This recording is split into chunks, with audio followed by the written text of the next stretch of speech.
Next 21 days are going to be the transforming period of your life. আমরা হাতে কলমে এই 21 দিনে পার্সোনালিটি ডেভেলপ করব। A good personality is equal to the combination of A, B and C, যেখানে A মানে হচ্ছে attitude, B মানে হচ্ছে বিহেভিয়ার and C মানে হচ্ছে কনফিডেন্ট। আমরা নেক্সট 21 দিনে বিভিন্ন এক্সারসাইজের মাধ্যমে অ্যাটিটিউড, বিহেভিয়ার এবং কনফিডেন্ট বিল্ড করার চেষ্টা করব। আমরা প্রতিদিনই কিছু না কিছু টাস্ক কমপ্লিট করব which will ultimately help us to develop our personality. So এই কোর্সটা টোটালি একটা প্র্যাকটিক্যাল কোর্স হতে যাচ্ছে। এই কোর্সের রিকোয়ারমেন্টও খুবই সহজ। এর জন্য কেবল আপনার তিনটা জিনিস থাকা লাগবে। একটা হচ্ছে a positive mindset, a growth mindset. আপনার যদি গ্রোথ মাইন্ডসেট না থাকে then this course is not for you. কারণ এই কোর্সের প্রাইম উদ্দেশ্য হচ্ছে গ্রো করা, নিজেকে ডেভেলপ করা। তারপর আপনার যে জিনিসটা প্রয়োজন হবে তা হচ্ছে একটা নোটবুক অথবা কয়েকটা সাদা কাগজের কম্বিনেশন দিয়ে আপনি চালিয়ে নিতে পারবেন, কোনো সমস্যা নেই। And finally you will be needing a pen, কারণ প্রতিদিনই আপনাকে কিছু না কিছু লিখতে হবে। এই কোর্সটা টোটাল 21টি ভাগে ভাগ করা থাকবে। প্রতিদিনই আপনি একটা লেসন শিখতে পারবেন এবং ওই লেসন অনুযায়ী আপনি একটা চ্যালেঞ্জ বা টাস্ক কমপ্লিট করবেন।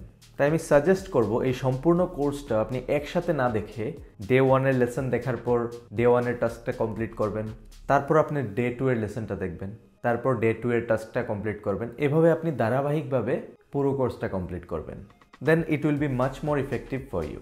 So if you really want to develop your personality, then stay with me for next 21 days and I'm sure you will see a massive improvement on yourself. Welcome to day 1 of our 21 days personality development challenge. আজকের দিনটা আমরা রিফ্রেশমেন্টের মাধ্যমে শুরু করব। তাই আমাদের day 1 হচ্ছে refreshing day. So এখানে রিফ্রেশমেন্ট বলতে আমি যা বোঝাতে চাচ্ছি তা হচ্ছে আপনার মাইন্ডকে রিফ্রেশ করা। আপনি নতুন একটা জার্নি শুরু করতে যাচ্ছেন, আপনি আপনার পার্সোনালিটির মধ্যে একটা বিশাল পরিবর্তন আনতে যাচ্ছেন। So you have to clear your mind. আপনার মস্তিষ্কে যত ঝামেলা ঘোরাঘুরি করতেছে তা ক্লিয়ার করতে হবে। সো রিফ্রেশিং ইউর মাইন্ড মানে হচ্ছে আপনার মস্তিষ্ক থেকে সকল ধরনের নেগেটিভ থটসকে রিমুভ করে ফেলা এবং নিয়মিত পজিটিভ থটস বা পজিটিভিটি প্র্যাকটিস করা। কিভাবে আপনি নিয়মিত পজিটিভিটি প্র্যাকটিস করবেন এবং কিভাবে আপনি পজিটিভ বিহেভিয়ার অ্যাডপ্ট করবেন।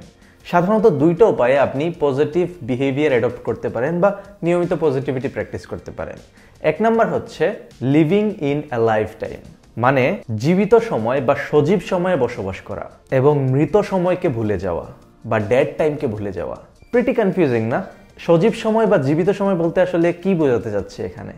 সজীব সময় বা জীবিত সময় মানে হচ্ছে প্রেজেন্ট এন্ড ফিউচার, অর্থাৎ যে সময়টা আপনার কাছে আছে। অ্যান্ড ডেড টাইম বা মৃত সময় হচ্ছে যে সময়টা আপনি কখনো আর ফিরে পাবেন না, যেটা আপনি পিছনে ফেলে চলে আসছেন। সো আপনাকে অবশ্যই ডেড টাইম বা মৃত সময়কে ভুলে যেতে হবে। ওইসব ডেড টাইমের দুঃখ, বেদনা, কষ্ট, ফেইলিওর সবকিছু ভুলে যেতে হবে।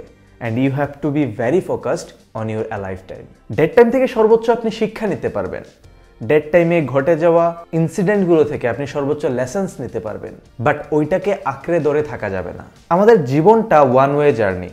আপনি কখনোই পেছনের দিকে যেতে পারবেন না। আপনি চাইলেও আপনার বয়স একদিন কমাতে পারবেন না। প্রতিনিয়ত আপনার বয়স বাড়তেছে and it is totally irreversible. So যা ঘটে গেছে ঘটে গেছে, ওইটা নিয়ে কখনোই চিন্তা করা যাবে না। তাই আপনার ফিউচার গোল, ডেস্টিনেশন এইসব কিছুর স্ট্র্যাটেজি আপনাকে লাইফ টাইমে বানাতে হবে এবং আপনার প্ল্যান থাকবে সবসময় সামনের দিকে এগিয়ে যাওয়া। পিছনের কোনো কিছুই যেন কোনোভাবে আপনাকে এফেক্ট করতে না পারে। মাইন্ড রিফ্রেশিং এর সবচেয়ে গুরুত্বপূর্ণ এবং স্ট্রিক্ট পার্ট ছিল এইটা। সেকেন্ড পার্টটা হচ্ছে গ্র্যাটিটিউড প্র্যাকটিস করা, অর্থাৎ আমাদের জীবনে প্রতিদিন প্রতিনিয়ত যা ঘটছে সব কিছুর প্রতি আপনাকে কৃতজ্ঞ থাকতে হবে। প্রতিটা বিষয়ে আপনি গ্র্যাটিটিউড প্রকাশ করবেন। একটা উদাহরণ দিই, যেমন ধরেন কালকে আপনি সকালে ঘুম থেকে উঠলেন। এখন চিন্তা করেন পৃথিবীতে এরকম লক্ষ লক্ষ মানুষ আছে যারা রাতে ঘুমাতে যায় ঠিকই, বাট সকালবেলা তারা ঘুম থেকে উঠতে পারে না, সকালের সূর্যের আলোটা তারা দেখতে পারে না। So you must be grateful to your life যে আপনি নতুন আরেকটা সকালের দেখা পেয়েছেন। আপনি প্রতিদিন 2 বেলা খাবার খেতে পারতেছেন, দিস ইজ গ্রেট। এরকম অনেক মানুষ আছে পৃথিবীতে, লক্ষ লক্ষ মানুষ আছে পৃথিবীতে যারা এক বেলাও খাবার পায় না। সো এইভাবে আপনার জীবনের প্রতিটা ইভেন্টের প্রতি আপনাকে গ্র্যাটিটিউড প্রকাশ করতে হবে। আর এই দুইটা প্র্যাকটিস যদি আপনি রেগুলারলি করতে পারেন, first of all live in your life time and secondly practice gratitude in every moment. এই দুইটা প্র্যাকটিস আপনি রেগুলারলি করতে পারলে আপনি খুব সহজে একটা পজিটিভ মাইন্ডসেট ক্রিয়েট করতে পারবেন। আর যেখানে একটা পজিটিভ মাইন্ডসেট আছে সেখানে কখনো সুখের কমতি থাকে না।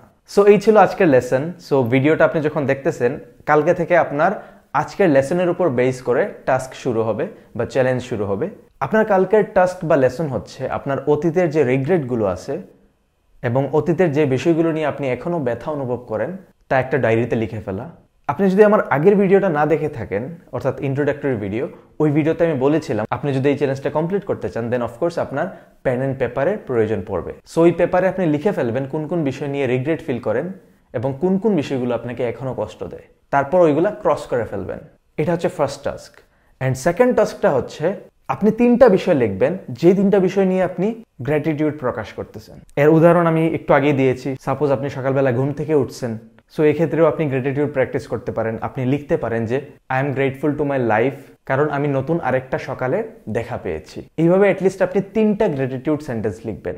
লিখার পর আপনি আমার ইনস্টাগ্রামে মেসেজ করতে পারেন, ফেসবুকে মেসেজ করতে পারেন, কিংবা আপনি যদি আমার পার্সোনালিটি ডেভেলপমেন্টের হোয়াটসঅ্যাপ গ্রুপে জয়েন হয়ে থাকেন ওই গ্রুপেও তা পাঠাতে পারেন। I will check it. Welcome to day 2 of our 21 days personality development challenge. আজকের দিনটা হচ্ছে make people feel important day, অর্থাৎ আপনার সামনে বসে থাকা বা আপনার সামনে দাঁড়িয়ে থাকা ব্যক্তিটাকে কিভাবে আপনি ইম্পর্টেন্ট ফিল করাবেন যাতে আপনার সাথে থেকে সে নিজেকে ছোট মনে না করে, সে নিজেকে আনইম্পর্টেন্ট মনে না করে। আমাদের একটা সমস্যা হচ্ছে কি, আমরা সবাই ইন্টারেস্টিং হতে চাই, আমরা সবাই চাই মানুষজন আমাদেরকে পছন্দ করুক, বাট ইন্টারেস্টিং হওয়ার প্রধান শর্তটাই হচ্ছে ইন্টারেস্টেড হওয়া। অর্থাৎ আপনি যখন অন্যের প্রতি ইন্টারেস্ট দেখাবেন, আপনি যখন অন্যের কথা খুব মনোযোগ দিয়ে শুনবেন, তখনই অন্যরা আপনার প্রতি ইন্টারেস্টেড হবে। এই বিষয়টা কিন্তু আমরা সবসময় অ্যাভয়েড করে চলি। আমরা চাই যে না, কেবল আমরা ইন্টারেস্টিং হব, অন্যদেরকে খুব একটা গুরুত্ব দেব না।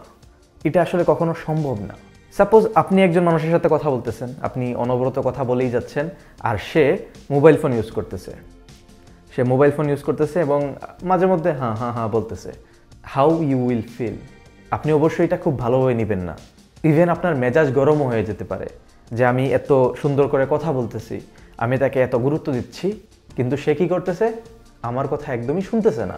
আর এটা বর্তমান সময়ে আমাদের একটা কমন প্রবলেম, আমরা অনেকেই এই কাজটা করে থাকি। সো এরকমটা কখনোই করা যাবে না। আপনার সামনে যে মানুষটা আছে তাকে সবসময় গুরুত্বপূর্ণ ফিল করাতে হবে। এর জন্য আমরা খুবই সিম্পল একটা ফ্রেমওয়ার্ক ব্যবহার করব, which is called SHR method. SHR মানে হচ্ছে সিন, হিয়ার্ড অ্যান্ড রিমেম্বার্ড। এখানে সিন বলতে বোঝানো হচ্ছে আপনি যখন কারোর সাথে কথা বলবেন তখন প্রপার আই কন্ট্যাক্ট ম্যানেজ করবেন, তাকে বোঝাবেন যে আপনি তার কথায় অনেক ইন্টারেস্টেড, আপনার হ্যান্ড জেস্চার, আপনার হেড জেস্চার সব কিছু প্রপার রাখবেন। এতে করে ডেফিনেটলি আপনার সামনে থাকা ব্যক্তিটা আপনাকে অনেক বেশি রেসপেক্ট করবে। সেকেন্ড বিষয়টা হচ্ছে হেয়ার্ড, অর্থাৎ আপনার সামনের ব্যক্তিটা কি বলতেছে তা আপনাকে খুব সুন্দরভাবে শুনতে হবে, অর্থাৎ আপনাকে একজন প্রপার লিসেনার হতে হবে। এখন আপনি কিভাবে এটা প্রমাণ করবেন যে আপনি তার কথা খুব সুন্দর করে শুনতেছেন, বুঝতেছেন? এর জন্য আপনি মাঝে মধ্যে তার কোনো কথা যদি আপনি কনফিউজ থাকেন বা আপনার যদি কোনো কোয়েশ্চেন থাকে, দেন আপনি আপনার কোয়েশ্চেনটা তুলে ধরবেন। আর নর্মালি আমরা যখন কারোর সাথে কথা বলি তার ভাবভঙ্গি দেখেই বোঝা যায় যে সে কতটা শুনতেছে, কতটা বুঝতেছে। So you have to be real.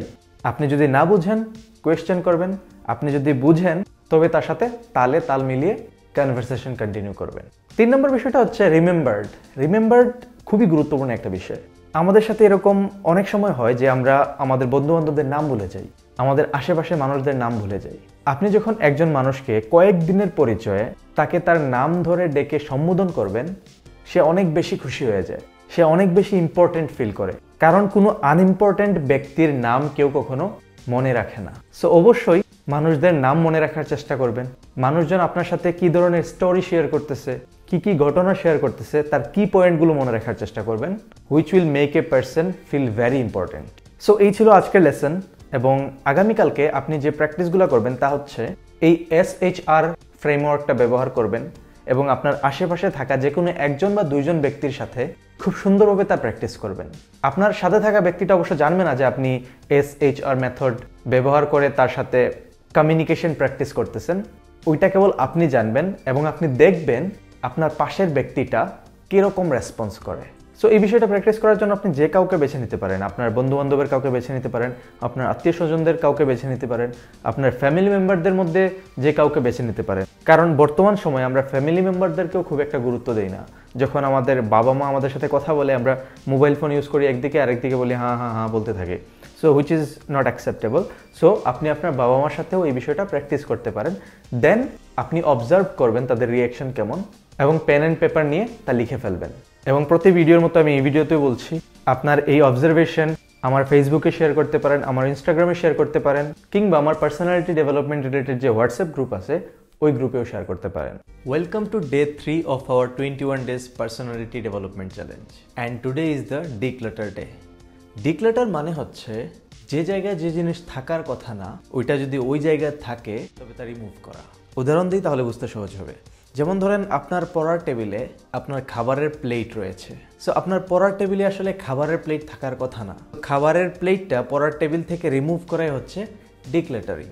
আমাদের স্টুডেন্ট লাইফে আসলে আমাদের নিজেদেরকে গুছিয়ে রাখা অনেক গুরুত্বপূর্ণ, কারণ আপনি যত বেশি গুছিয়ে রাখতে পারবেন আপনি তত বেশি প্রোডাক্টিভ হতে পারবেন, আপনি তত বেশি পড়ালেখায় মনোযোগ দিতে পারবেন বা আপনার কাজে মনোযোগ দিতে পারবেন। বাট বিভিন্ন কারণে, হয়তো বা অলসতার কারণে, নয়তো বা অবহেলা করে আমরা নিজেদেরকে গুছিয়ে রাখি না। এই যে আমি একটু আগে উদাহরণ দিলাম, যেমন আপনার পড়ার টেবিলে যদি খাবারের প্লেট থাকে, এখন পড়ার টেবিলে খাবারের প্লেটটা কীভাবে আসছে? সাপোজ আপনি পড়তেছেন এবং আপনার ক্ষুধা লাগছে, তাই আপনি খাবার সহ প্লেট নিয়ে টেবিলে চলে আসছেন, খাওয়া দাওয়া করছেন এবং হাত ধোয়ার জন্য বেসিনে চলে গেছেন, কিন্তু প্লেট নিয়ে যাননি। তারপর দেখা গেল যে কোনো একটা কারণে আপনি আর পড়তে বসলেন না, কোথাও চলে গেলেন বা মোবাইল নিয়ে বসে পড়লেন, বাট প্লেটটা ওই জায়গায় রয়ে গেছে। আরেকটা উদাহরণ দিচ্ছি, আর এই উদাহরণটা সকলেই রিলেট করতে পারবেন। আমাদের কাপড় চোপড়, যে কাপড় চোপড়গুলো আমরা চেঞ্জ করি, সাপোজ আমরা বাইরে যাব, তাই ঘরের যে কাপড় চোপড় আছে যেগুলো আমরা খুলে তারপর চেঞ্জ করে বাহিরের কাপড় পরে বাহিরে যাই, এবং ঘরের যে কাপড়গুলো আমরা পরেছিলাম ওইগুলা হয় আমাদের চেয়ারে রেখে দিই নতুবা আমাদের বেডে রেখে দেই। এটা আমার সাথে অনেক সময় হয়, আমি নিজেও করে থাকি। যখন তাড়াহুড়ায় থাকি তখন জাস্ট চেঞ্জ করে কাপড় চোপড়গুলো চেয়ারে অথবা বেডে রেখে চলে যাই, তারপর এটা চেয়ারেই রয়ে যায় এবং ধীরে ধীরে এইভাবে চেয়ারে কাপড় জমতে থাকে, and at the end of the week দেখা যায় যে কাপড় চোপড়ের চেয়ার ভরে গেছে। সাধারণত ছেলেদের ক্ষেত্রে এই বিষয়টা একটু বেশি হয়, কারণ ছেলেরা একটু বেশি অগোছালো থাকে, বাট মেয়েদের ক্ষেত্রেও হয়ে থাকে। সো এতক্ষণে আশা করি ডিক্লাটারিং মানে কি তা ক্লিয়ারলি বুঝে গেছেন। আরেকটা বিষয় ক্লিয়ার করি, ডিক্লাটারিং মানে এই না যে আপনার চেয়ার টেবিল শুধু পরিষ্কার করবেন, আপনার রুম ঠিক করবেন, ইভেন আপনার অনলাইন স্পেস, আপনার মোবাইল ফোনে দেখা যাবে যে অনেক জাঙ্ক ডাটা জমে আছে, শত শত স্ক্রিনশট আপনি নিয়েছেন যেগুলো কোনো কাজের না, হয়তো 6 মাস 1 বছর আগে আপনি অনেক কিছু সেভ করেছিলেন যেগুলো আর বর্তমান সময়ের জন্য রিলেভেন্ট না, ওইগুলোও আপনাকে ক্লিয়ার করতে হবে। ওইটাও কিন্তু ডিক্লাটারিংয়েরই অংশ।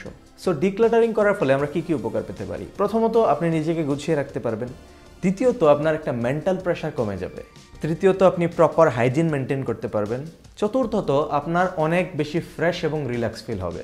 একই সাথে বাইরের মানুষজন যখন দেখতে পারবে যে আপনার সব কিছু সাজানো গোছানো আছে, আপনার আশেপাশে কোনো জাঙ্ক আইটেম জমা নেই, তখন মানুষজনও আপনাকে অনেক পছন্দ করবে। সো আলটিমেটলি ডে 3 এর উদ্দেশ্য হচ্ছে আপনি ডিক্লাটারিং সম্পর্কে ভালোভাবে জানবেন এবং আপনার জীবনে ডিক্লাটারিংয়ের কনসেপ্টটা অ্যাপ্লিকেশন করবেন। সো এই ছিল আজকের লেসন, এবং কালকের জন্য আপনার যে টাস্কটা থাকবে তা হচ্ছে আপনার পুরনো জামা কাপড় যেগুলো অনেক বছর আগের পুরনো, যেগুলো আপনি আর পরেন না, ওইগুলো প্রথমে ডিক্লাটার করা, তারপর আপনার টেবিলে অপ্রয়োজনীয় যেসব জিনিসপত্র পড়ে আছে ওইগুলা ডিক্লাটার করা, আপনার অনলাইন স্পেস ক্লিয়ার করা, ক্লিয়ার মানে কেবল অপ্রয়োজনীয় ডাটাগুলো রিমুভ করা, তাছাড়া আপনার জীবনের অন্যান্য ক্ষেত্রেও যেসব অপ্রয়োজনীয় জিনিস আছে ওইগুলাকেও রিমুভ করা। সো আপনি কালকে এই সব কিছু ডিক্লাটার করবেন এবং যেখানে আপনি আপনার প্রতিদিনের চ্যালেঞ্জগুলো লিখে রাখতেছেন ওইখানে সুন্দর করে লিখবেন যে আপনি কি কি ডিক্লাটার করেছেন। আর প্রতিবারে নেই, আমি এইবারও বলতেছি, ওইগুলো লিখে আপনি একটা ফটো নিতে পারেন, তারপর আমার ফেসবুকে কিংবা ইনস্টাগ্রামে শেয়ার করতে পারেন, অথবা আমার পার্সোনালিটি ডেভেলপমেন্ট রিলেটেড যে হোয়াটসঅ্যাপ গ্রুপ আছে ওই গ্রুপেও শেয়ার করতে পারেন। আর এখনও যদি ওই গ্রুপে জয়েন না হয়ে থাকেন, গ্রুপের লিঙ্কটা ডিসক্রিপশনে এবং কমেন্ট বক্সে পিন করা থাকবে। Welcome to day 4 of our 21 days personality development challenge and today is productivity day.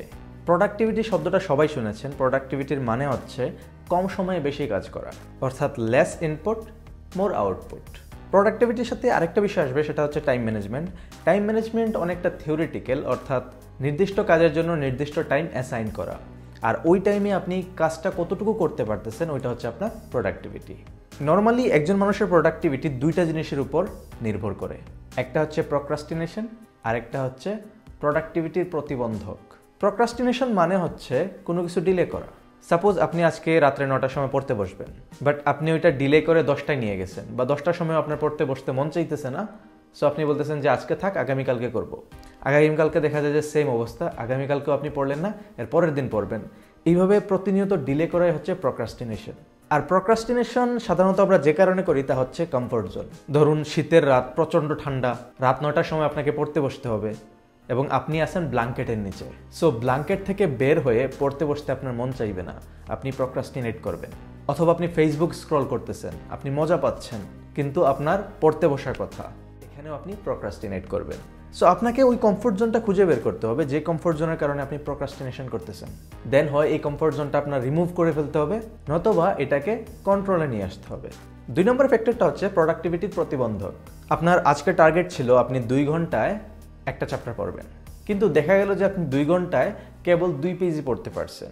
আপনি পড়ছেন 2 ঘন্টা, কিন্তু আপনার পড়া হয়েছে মাত্র 2 পেজ, যেখানে আপনি 2 ঘন্টায় একটা চ্যাপ্টার কমপ্লিট করতে পারতেন।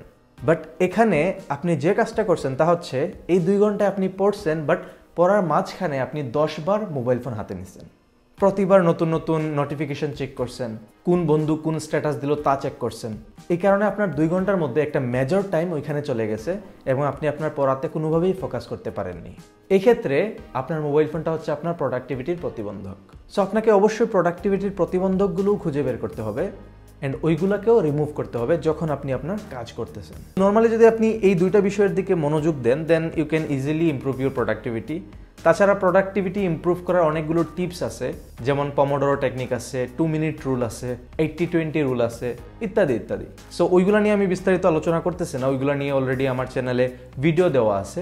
অলরেডি প্রোডাক্টিভিটি 101 নামে একটা প্লেলিস্ট করা আছে, আপনারা ওই প্লেলিস্টটা ঘুরে আসতে পারেন। ওইখানে এই প্রত্যেকটা টিপস অ্যান্ড ট্রিক্স নিয়ে বিস্তারিত আলোচনা করেছি। মনে রাখবেন, আপনার প্রাইমারি গোল হচ্ছে লেস ইনপুট মোর আউটপুট, অর্থাৎ কম সময়ে কিভাবে বেশি আউটপুট জেনারেট করা যায়। আপনার বেশির প্রয়োজন নাই, আপনি যতটুকু চিন্তা করছেন অ্যাটলিস্ট ততটুকু কিভাবে জেনারেট করা যায়। আর হ্যাঁ, কমফোর্ট জোন অ্যান্ড প্রোডাক্টিভিটির যে প্রতিবন্ধকগুলো আছে ওইগুলো থেকে বেঁচে থাকবেন, দেন ইজিলি আপনি আপনার প্রোডাক্টিভিটি ইমপ্রুভ করতে পারবেন। সো আপনার আগামীকালকার টাস্ক হচ্ছে, আপনি বিগত কয়েকদিন ধরে যে বিষয়টা নিয়ে প্রোক্রাস্টিনেশন করে আসতেছিলেন, এনিহাও আপনি ওইটা করবেন অ্যান্ড প্রপার টাইম ডিস্ট্রিবিউশন করে সুন্দর করে একটা রুটিন বানাবেন অ্যান্ড অ্যাটলিস্ট নেক্সট 1 সপ্তাহ ওই রুটিনে স্টিক থাকার চেষ্টা করবেন। আর সবচেয়ে বড় চ্যালেঞ্জটা আমি যেটা দিচ্ছি সেটা হচ্ছে, আমি জানি বর্তমান সময়ে বেশিরভাগ মানুষই মোবাইল ফোন এডিক্টেড। সো আপনারা যারা স্টুডেন্ট আছেন তারা আগামীকালকে টানা 1 ঘন্টা পড়বেন, যেখানে আপনার মোবাইল ফোন আপনার সাথে থাকবে না।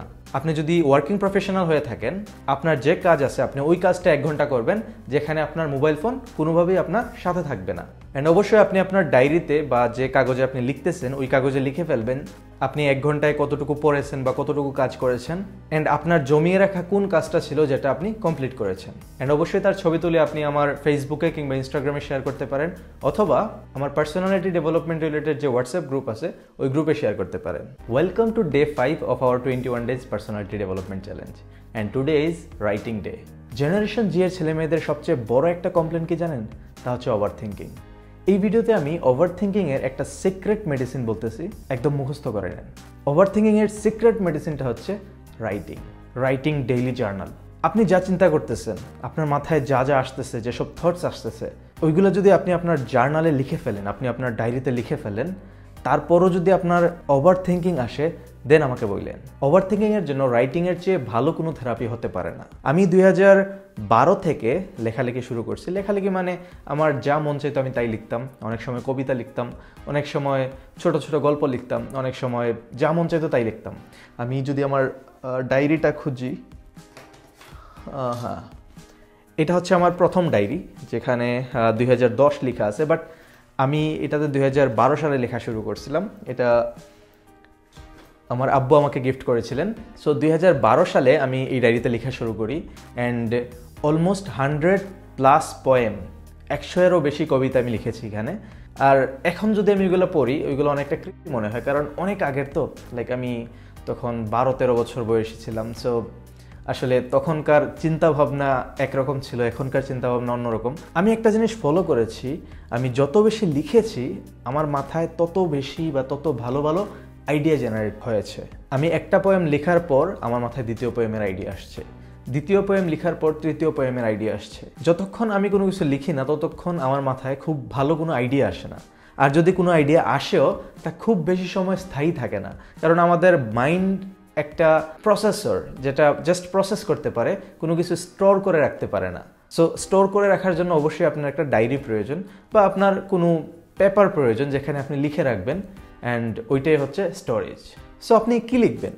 আপনি একটা ডেইলি জার্নাল শুরু করতে পারেন, আপনি যে কোনো একটা জার্নাল কিনে নিতে পারেন, একটা ডায়েরি কিনে নিতে পারেন, অথবা আপনার যে খাতা আছে ওই খাতাতেও আপনি শুরু করতে পারেন, বা আপনি 10-15টা বা 20টা পেজ নিয়ে ছোটোখাটো স্ট্যাপলার করে একটা জার্নালের মতো বানাই নিতে পারেন, যেখানে আপনি আপনার প্রতিদিনের থটস, প্রতিদিনের চিন্তাভাবনা, প্রতিদিনের অ্যাক্টিভিটিস, প্রতিদিনের এক্সপিরিয়েন্স এগুলো লিখবেন, এগুলো শেয়ার করবেন।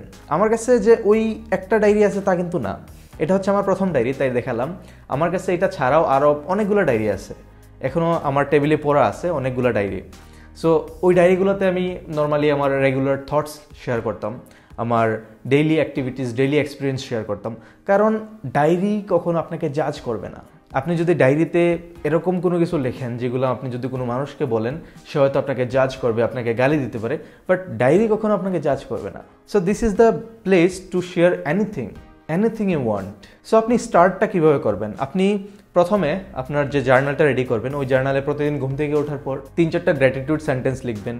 তারপর আপনার প্রতিদিনের যে প্ল্যান, অর্থাৎ আপনি আজকে সকালে উঠলেন, গ্র্যাটিটিউড সেন্টেন্স লিখলেন, তারপরে আপনি আজকে সারাদিন কী কী করবেন বুলেট পয়েন্টের মাধ্যমে ওইগুলো লিখে রাখতে পারেন।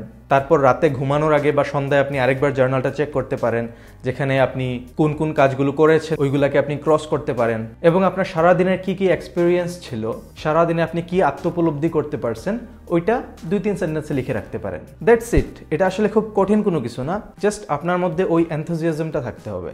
সো যেদিন থেকে আপনি এই কোর্সটা শুরু করছেন, আই হোপ আপনি ওই দিন থেকে লেখালেখি শুরু করছেন, কারণ প্রতিদিন আপনাকে ডায়েরিতে কোনো না কোনো কিছু লিখতে হবে এই চ্যালেঞ্জগুলো কমপ্লিট করার জন্য। আর অ্যাকচুয়ালি আমি এই চ্যালেঞ্জ সিরিজটা এইভাবেই ডিজাইন করছি যাতে আপনার অটোমেটিক্যালি লেখালেখির অভ্যাস ক্রিয়েট হয়ে যায়।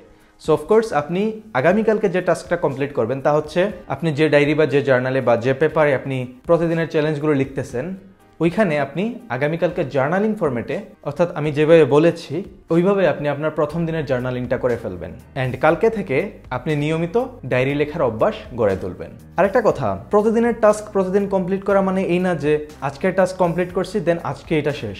আপনি প্রতিদিন যেগুলো কমপ্লিট করতেছেন এর পরের দিনগুলোতেও কিন্তু ওইগুলোর নিয়মিত প্র্যাকটিস করে যেতে হবে, নয়তোবা এই কোর্স কমপ্লিট করে আপনার তেমন কোনো ফায়দা হবে না। সো আমি আসলে অনেক কিউরিয়াস আপনাদের ওই জার্নালিং দেখার জন্য, বা অনেকে হয়তো আগে জার্নালিং করেছেন, তাদের ক্ষেত্রেও আপনারা যা লিখবেন তা অবশ্যই ফটো তুলবেন এবং আমার ফেসবুক অথবা ইনস্টাগ্রামে শেয়ার করবেন, অথবা আমার হোয়াটসঅ্যাপ গ্রুপে শেয়ার করবেন।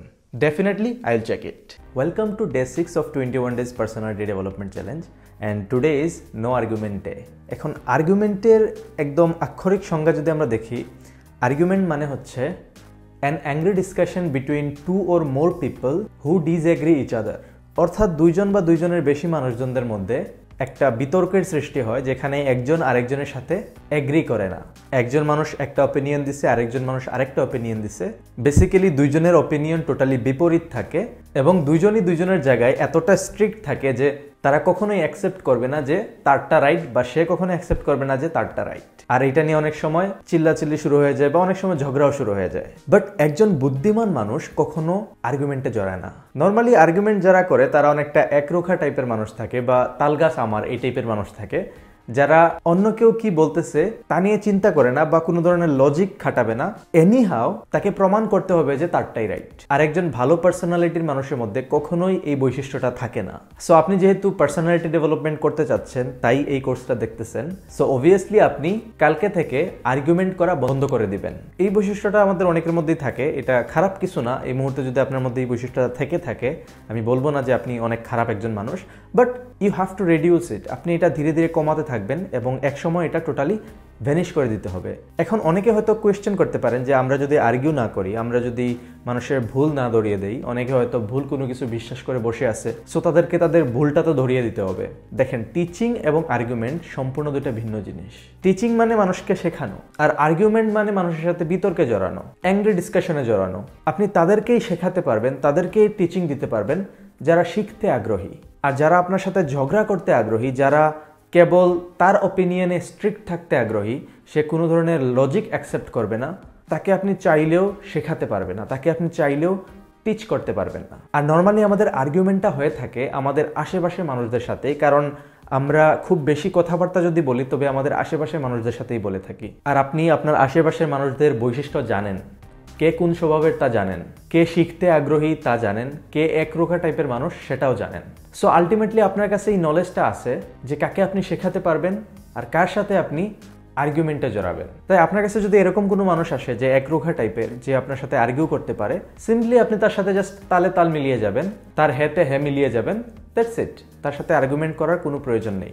এখন কোনো একজন স্ট্রেঞ্জার যদি আপনার সাথে আর্গুমেন্টে জড়ায়, সাপোজ আপনি একজন মানুষকে চেনেন না, হঠাৎ করে তার সাথে কথাবার্তা হচ্ছে এবং দেখা গেল যে সে একটা অপিনিয়ন বা তার একটা লজিক আপনার সামনে উপস্থাপন করছে যেটা আপনার কাছে ইললজিক্যাল মনে হচ্ছে, অ্যান্ড আপনি এটা ভালো করেই জানেন যে এটা ইললজিক্যাল, আপনার কাছে যথেষ্ট প্রমাণও আছে। সো আপনি তাকে প্রথমে শেখানোর চেষ্টা করতে পারেন যে না, আপনি যেটা বলছেন সেটা লজিক্যাল না, and here is the proof.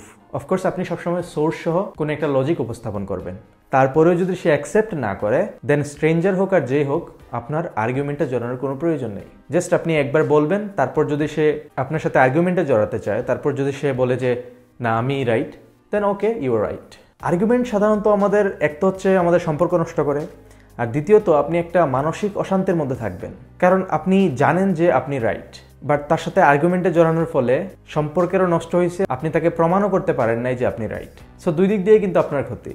আর যদি আপনি আর্গুমেন্ট না করেন, সেক্ষেত্রে এই দুই দিক দিয়ে আপনার লাভ হতে পারে। প্রথমত আপনাদের সম্পর্ক ঠিক থাকবে, দ্বিতীয়ত হয়তো সে মনে করতে পারে যে আমি জিতে গেছি, আমি যা বলছি সেটাই রাইট, বাট আপনি মনে মনে জানেন যে সে রং ছিল অ্যান্ড আপনি রাইট। সো এখানে আসলে আপনার জয় পরাজয়ের কোনো কিছু নাই, অ্যান্ড মানসিকভাবে আপনি অনেকটা রিল্যাক্স থাকতে পারবেন। সো এই ছিল আজকের লেসন, অ্যান্ড আগামীকালকের টাস্ক হচ্ছে আপনার মধ্যে যদি এই বৈশিষ্ট্যটা থেকে থাকে, আপনি যদি এর আগে কখনো আর্গুমেন্ট করে থাকেন, দেন ধীরে ধীরে এটা কমিয়ে ফেলবেন এবং আগামীকালকের পুরো দিন আপনার সাথে যারাই কনভারসেশনে জড়াবে, আপনি তাদের ক্ষেত্রে এই প্র্যাকটিসটা করবেন যাতে কোনোভাবে আর্গুমেন্টে না জড়িয়ে থাকা যায়। যখনই দেখবেন যে এটা আর্গুমেন্টে চলে যাচ্ছে, ওই জায়গা থেকে আপনি আপনাকে সেফ জোনে সরিয়ে নিয়ে আসবেন। অ্যান্ড আপনার এই এক্সপিরিয়েন্সটা অফকোর্স আপনার ডায়েরি বা যেখানে আপনি লিখতেছেন প্রতিদিনের চ্যালেঞ্জগুলো, ওইখানে লিখে ফেলবেন। অ্যান্ড এটা লেখার পর একটা ফটো তুলে আপনি আমার ফেসবুকে শেয়ার করতে পারেন, আমার ইনস্টাগ্রামে শেয়ার করতে পারেন, অথবা আমার পার্সোনাল ডেভেলপমেন্টের যে হোয়াটসঅ্যাপ গ্রুপ আছে ওই গ্রুপেও শেয়ার করতে পারেন। Welcome to day 7 of 21 days personality development challenge, and today is reading day. যারা স্টুডেন্ট অনেকে বলতে পারেন যে আমরা তো প্রতিদিনই পড়ি, আসলে এই পড়া সেই পড়া না। আপনি আপনার টেক্সট বুকের বাহিরে যেগুলো পড়বেন, স্পেশালি নন ফিকশন বুক, আমি সাজেস্ট করবো নন ফিকশন বই বেশি বেশি করে পড়ার জন্য। অনেকে ফিকশন পড়তে পছন্দ করেন, এতেও কোনো অসুবিধা নাই, আপনি ফিকশন পড়েন বা নন ফিকশন পড়েন, বোথ আর বেনিফিশিয়াল, বাট আমি পার্সোনালি সাজেস্ট করি আপনারা নন ফিকশন পড়ার চেষ্টা করবেন। কয়েকদিন আগে বুকস নিয়ে খুব সুন্দর একটা কোটস পড়তেছিলাম, today a reader tomorrow a leader, অর্থাৎ আজকের পাঠক আগামীকালকের নেতা। কথাটা কিন্তু বেশ সত্য, কারণ আপনি যদি পৃথিবী বিখ্যাত যে লিডাররা আছেন তাদের ইন্টারভিউ দেখেন, আপনি যদি ইলন মাস্কের ইন্টারভিউ দেখেন, আপনি যদি বিল গেটসের ইন্টারভিউ দেখেন, মার্ক জাকারবার্গের ইন্টারভিউ দেখেন, জেফ বেজোসের ইন্টারভিউ দেখেন, সবাই আসলে এই জিনিসটা খুব গর্বের সাথে বলে ইন্টারভিউতে যে তারা প্রতি বছরই বেশ কয়েকটা বই কমপ্লিট করে, অনেকে 50টা, অনেকে 40টা, অনেকে তার চেয়েও বেশি বই প্রতি বছর পড়ে। সো আপনি যদি বই পড়েন, এরকম না যে আপনি তাদের মতো লিডার হয়ে যাবেন বা তাদের মতো এত উঁচু পর্যায়ে চলে যাবেন, বাট অ্যাকচুয়ালি তাদের মধ্যে যে ভালো কোয়ালিটিগুলো আছে তার মধ্যে একটা হচ্ছে বই পড়া। সো আপনার মধ্যে যদি এই বই পড়ার কোয়ালিটিটা থাকে এবং তাদের মতো অসাধারণ আরও বেশ কিছু কোয়ালিটি থাকে, এরকম হতে পারে আপনি তাদের চেয়ে উঁচু পর্যায়ে চলে যেতে পারেন। So of course reading book is a habit to transform your career. তাই আপনি আপনার ক্যারিয়ারকে ট্রান্সফর্ম করার জন্য, আপনি আপনার ক্যারিয়ার দিকে সামনের দিকে এগিয়ে যাওয়ার জন্য, আপনি আপনার পার্সোনালিটি ডেভেলপমেন্ট করার জন্য প্রতিদিন নির্দিষ্ট পরিমাণ বই পড়তে পারেন। এটা এরকমও হতে পারে আপনি প্রতিদিন 2 পেজ পড়তে পারেন, 4 পেজ পড়তে পারেন, 5 পেজ পড়তে পারেন, 10 পেজ পড়তে পারেন, আপনি যতটুকু পারেন আর কি, বাট প্রতিদিন আপনার বই পড়া উচিত। সত্যি বলতে কি, বর্তমান সময়ে নলেজ গেদার করার সবচেয়ে পিওর কোনো সোর্স থাকলে সেটা হচ্ছে বই। আমি বুঝিয়ে বলতেছি কেন আমি এই কথাটা বললাম। আপনি এখন মোবাইল থেকে পড়তে পারবেন, আপনি এখন ট্যাবলেট থেকে পড়তে পারবেন, আপনি ল্যাপটপে পড়তে পারবেন, আপনি বিভিন্ন সোশ্যাল মিডিয়া থেকে পড়তে পারবেন, বাট দ্য প্রবলেম ইজ আপনি যখন মোবাইলে বা এরকম একটা ডিভাইসে পড়বেন, আপনি কখন সাডেনলি রিডিং মুড থেকে সুইচ করে এন্টারটেনমেন্ট মুডে চলে যাবেন আপনি নিজেও রিয়েলাইজ করতে পারবেন না। বাট বইয়ের ক্ষেত্রে আসলে এই সুযোগটা নাই। আপনি যদি আপনার মোবাইল ফোনটা একটু দূরে সরিয়ে রাখেন এবং আপনি জাস্ট বই পড়া শুরু করেন, দেন বই পড়া থেকে আপনি ইমিডিয়েটলি এন্টারটেনমেন্ট মুডে সুইচ করার অপশন কিন্তু নাই। আরেকটা বিষয় হচ্ছে আপনি যখন কোনো কিছু পড়বেন বইয়ের মধ্যে এবং অন্যদিকে আপনি কোনো কিছু পড়বেন মোবাইলের মধ্যে, এই দুইটা যদি আপনি কম্পেয়ার করেন, চোখের জন্য কিন্তু বই পড়া অনেক বেশি ভালো, because the screen off this phone is not good for our eyes. So personality development করার জন্য বই পড়া কেন গুরুত্বপূর্ণ? আপনি চিন্তা করেন, একজন মানুষ 1 বছর 2 বছর, অনেকে সারা জীবন রিসার্চ করার পর, সারা জীবন এক্সপিরিয়েন্স করার পর একটা বই লিখে, অনেকে 2টা বই লিখে। আর আপনি অল্প কিছু টাকা ইনভেস্ট করে তার 1-2 বছরের রিসার্চ ইজিলি আপনার হাতে পেয়ে যাচ্ছেন। যে নলেজ অর্জন করতে তার অনেক লম্বা একটা সময় লাগছে, ওই নলেজটা আপনি বই পড়ার মাধ্যমে অল্প সময়ের মধ্যে পেয়ে যাচ্ছেন। আর আমাদের পার্সোনালিটিতে এর প্রভাব কিন্তু অনেক বেশি। পৃথিবী বিখ্যাত লিডাররা কিভাবে তাদের গন্তব্যে পৌঁছিয়েছে, কিভাবে তারা পৃথিবীকে জয় করেছে, তা আপনি তাদের লেখা বই থেকে জানতে পারবেন। অ্যান্ড আপনি আপনার পার্সোনালিটিতে ওইগুলো ইমপ্লিমেন্ট করতে পারবেন। সো অফকোর্স আপনি যদি আপনার পার্সোনালিটি ডেভেলপ করতে চান, আপনার বই পড়ার অভ্যাসটা থাকতে হবে। অ্যান্ড আগামীকালকার টাস্ক হচ্ছে আপনি একটা বই পড়া শুরু করবেন, ফিকশন অথবা non fiction, as your wish. But আমি বলবো যদি পসিবল হয় তবে একটা non fiction self growth related বই পড়া শুরু করবেন এবং প্রতিদিন অল্প অল্প করে পড়বেন। আমি বলবো না আপনি একদিনেই কমপ্লিট করে ফেলেন, আপনি প্রতিদিন 5 পেজ 10 পেজ যতটুকু আপনার দ্বারা সম্ভব হয়, বাট মিনিমাম প্রতিদিন 5 পেজ করে পড়বেন। অ্যান্ড আপনার চ্যালেঞ্জটা স্টার্ট হবে আগামীকালকে থেকে। সো আপনি আগামীকালকে এই চ্যালেঞ্জটা কমপ্লিট করবেন এবং আপনার ডায়েরিতে লিখবেন, প্রথমত লিখবেন আপনি কোন বইটা পড়তেছেন এবং কয় পেজ পড়ছেন। অ্যান্ড আপনি ওই যতটুকু পড়ছেন ততটুকু থেকে আপনি কি শিখতে পারছেন তা 2 লাইন বা 3 লাইনে লিখে ফেলবেন। অ্যান্ড অফকোর্স লেখার পর তার ছবি তুলে আপনি আমার ফেসবুক অথবা ইনস্টাগ্রামে শেয়ার করতে পারেন, অথবা আপনাদের স্টোরিতে শেয়ার করতে পারেন আমাকে ট্যাগ করে। অ্যান্ড একই সাথে আপনি চাইলে আমার পার্সোনালিটি ডেভেলপমেন্ট রিলেটেড যে হোয়াটসঅ্যাপ গ্রুপ আছে ওই গ্রুপে শেয়ার করতে পারেন। Welcome to day 8 of 21 days personality development challenge. And today is no judgment day. Normally judgment 2 ধরনের হয়ে থাকে, একটা হচ্ছে পজিটিভ জাজমেন্ট, একটা হচ্ছে নেগেটিভ জাজমেন্ট। মূলত আজকের দিনটা হচ্ছে no negative judgment day. Normally আমরা মানুষদেরকে যেভাবে জাজ করে থাকি, বেশিরভাগ ক্ষেত্রে দেখা যায় সেগুলো নেগেটিভ জাজমেন্টের আন্ডারে চলে আসে। এজন্যই তো আসলে নেগেটিভ জাজমেন্টকেই মানুষজন ডিরেক্টলি জাজমেন্ট বলে চালিয়ে দেয়। একটা শব্দের সাথে আপনারা অনেকেই হয়তো পরিচিত, শব্দটা হচ্ছে গসিপিং। খাঁটি বাংলা ভাষায় বললে কুটনামি হবে আর কি। সাপোজ আপনি 2 জন বন্ধুর সাথে বসে আছেন এবং তৃতীয় আরেকজন বন্ধু, সেও আপনার বন্ধু, তার বিভিন্ন অ্যাক্টিভিটিস সম্পর্কে আপনার বন্ধুর সাথে আপনি সমালোচনা করতেছেন। হয়তোবা তার অ্যাক্টিভিটিসগুলো ভালো, বাট আপনার মতামতের সাথে সেগুলো যায় না, বা হয়তো আপনি সেগুলো পছন্দ করেন না, বা আপনি হয়তো তার অ্যাক্টিভিটিসগুলো নিয়ে জেলাস ফিল করতেছেন। সেই জন্য আপনি আপনার বন্ধুদের সাথে তার সম্পর্কে বিভিন্ন নেগেটিভ কথাবার্তা বলতেছেন বা সমালোচনা করতেছেন এবং তার মাধ্যমে এক ধরনের পাশবিক তৃপ্তি পাচ্ছেন। কিন্তু একজন ভালো পার্সোনালিটির মানুষ কখনোই এই কাজটা করবে না। আর যেহেতু আপনি এই কোর্সটা করতেছেন, সো আই বিলিভ আপনি পার্সোনালিটি ডেভেলপমেন্ট করতে যাচ্ছেন, তাই আপনাকেও এই কাজগুলো থেকে অবশ্যই বিরত থাকতে হবে অ্যান্ড টোটালি আপনার জীবন থেকে আসলে এই কাজগুলো রিমুভ করে দিতে হবে। এখন জাজমেন্টের কারণে আসলে কি কি প্রবলেম হতে পারে? প্রথমত, আপনার মধ্যে একটা নেগেটিভ থটসের সৃষ্টি হবে, আপনি ধীরে ধীরে নেগেটিভিটির দিকে যাবেন, which is contradictory to our day 1। মনে আছে প্রথম দিনে আমি বলছিলাম যে যদি আপনি পার্সোনালিটি ডেভেলপ করতে চান, then you have to be a positive person. So আপনি যখন কাউকে জাজ করতেছেন, আপনি অলরেডি একটা নেগেটিভ থটসের জন্ম দিচ্ছেন, আর এই থটসটা আপনার পার্সোনালিটি ডেভেলপমেন্টের ক্ষেত্রে একটা বাধা হয়ে দাঁড়াবে। সেকেন্ড যে প্রবলেমটা হতে পারে তা হচ্ছে আপনার মধ্যে একটা ফলস সুপেরিয়রিটি ফিলিং আসা শুরু হবে। অর্থাৎ আপনি নিজেকে সুপেরিয়র মনে করা শুরু করবেন যে আমি মানুষকে জাজ করতে পারতেছি, আমি তার ক্যারেক্টার নিয়ে কথা বলতে পারতেছি। আপনার কাছে এটা নিয়ে অনেকটা প্রাউড ফিল হতে পারে, but this is not true actually. যার মধ্যে বিন্দু পরিমাণ নলেজ আছে সে আপনার এই দিকগুলো কখনোই পছন্দ করবে না। অ্যান্ড আলটিমেটলি আপনি একটা বোকার স্বর্গে বসবাস করবেন, বা এমন একটা স্বর্গে বসবাস করবেন যেখানে আপনি আপনাকে মহান বলতেছেন, অন্য কেউ আসলে আপনাকে খুব একটা পাত্তা দিচ্ছে না।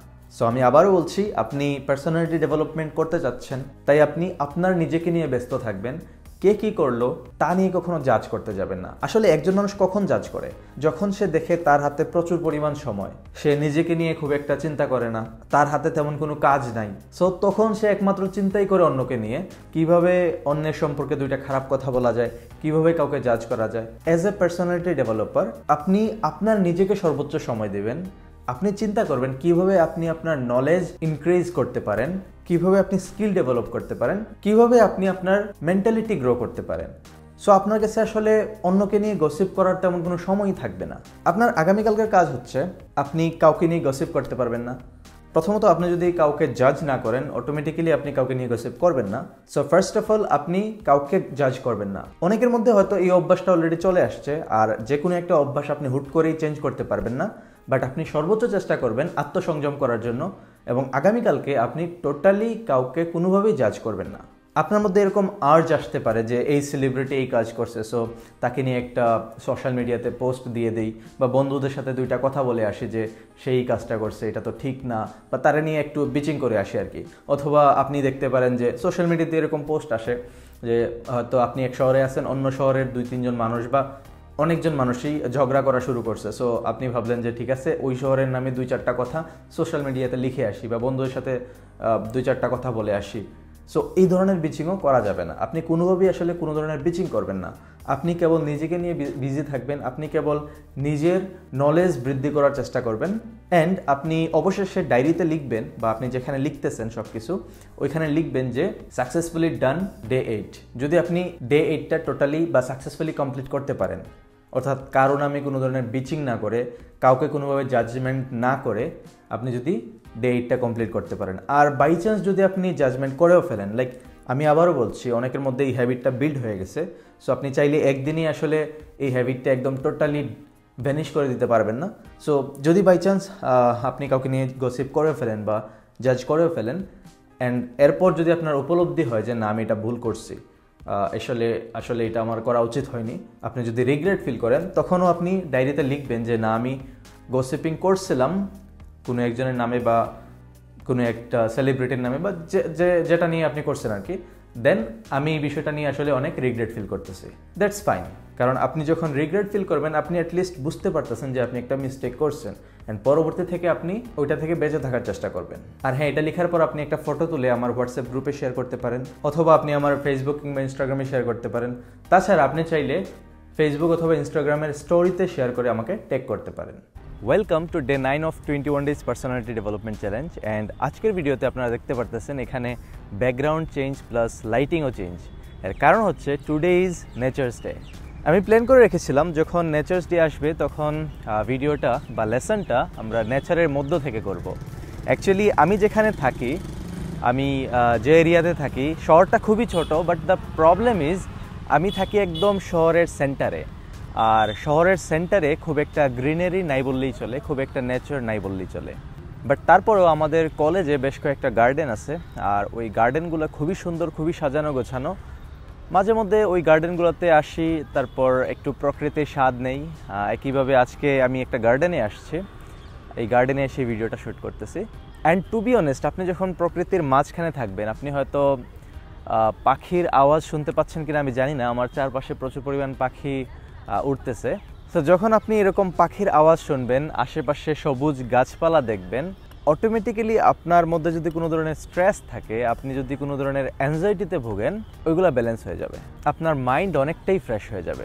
এটা শুনে শুনে আপনি উপলব্ধি করতে পারবেন না, এর জন্য অবশ্যই আপনাকে প্রকৃতির মাঝখানে যেতে হবে, প্রকৃতির মাঝে কিছু সময় কাটাতে হবে।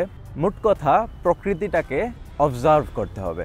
এই লেসনটাতে আমি খুব বেশি কিছু আপনাদেরকে বলবো না, বা খুব বেশি কিছু আপনাদেরকে জানানোর চেষ্টা করব না। আমি জাস্ট একটা কাজ দেব, এবং ওই কাজটা করার মাধ্যমে প্র্যাকটিক্যালি আপনি ফিল করতে পারবেন প্রকৃতির মাঝখানে থাকার স্বাদ কতটুকু। সত্যি বলতে কি, আমাদের জীবনটা অনেকটা বন্দি অবস্থায় কাটতেছে এখন। আমরা যারা জেনারেশন জি এর ছেলেমেয়েরা আছি, বা জেনারেশন আলফা যারা আছে, তাদের বেশিরভাগই কিন্তু এখন মোবাইল ফোন এডিক্টেড। আর আপনি যখন মোবাইল ফোনের উপর এডিক্টেড হয়ে যাবেন, আপনি নর্মালি প্রকৃতির স্বাদ কোনোভাবেই নিতে পারবেন না। কারণ আপনি প্রথমত ঘরবন্দি থাকবেন, নতবা আপনি যদি বাই চান্স বাইরে আসেনও, আপনি মোবাইল ফোনের স্ক্রিন বন্দি থাকবেন। অনেকেই আছে যারা প্রফেশনাল লাইফে অলরেডি চলে গেছে, তাদের ক্ষেত্রেও কিন্তু লাইফটা যান্ত্রিকই রয়ে গেছে। কিভাবে? বা তারাও কিন্তু এখনও ঘরবন্দি অবস্থায় আছে।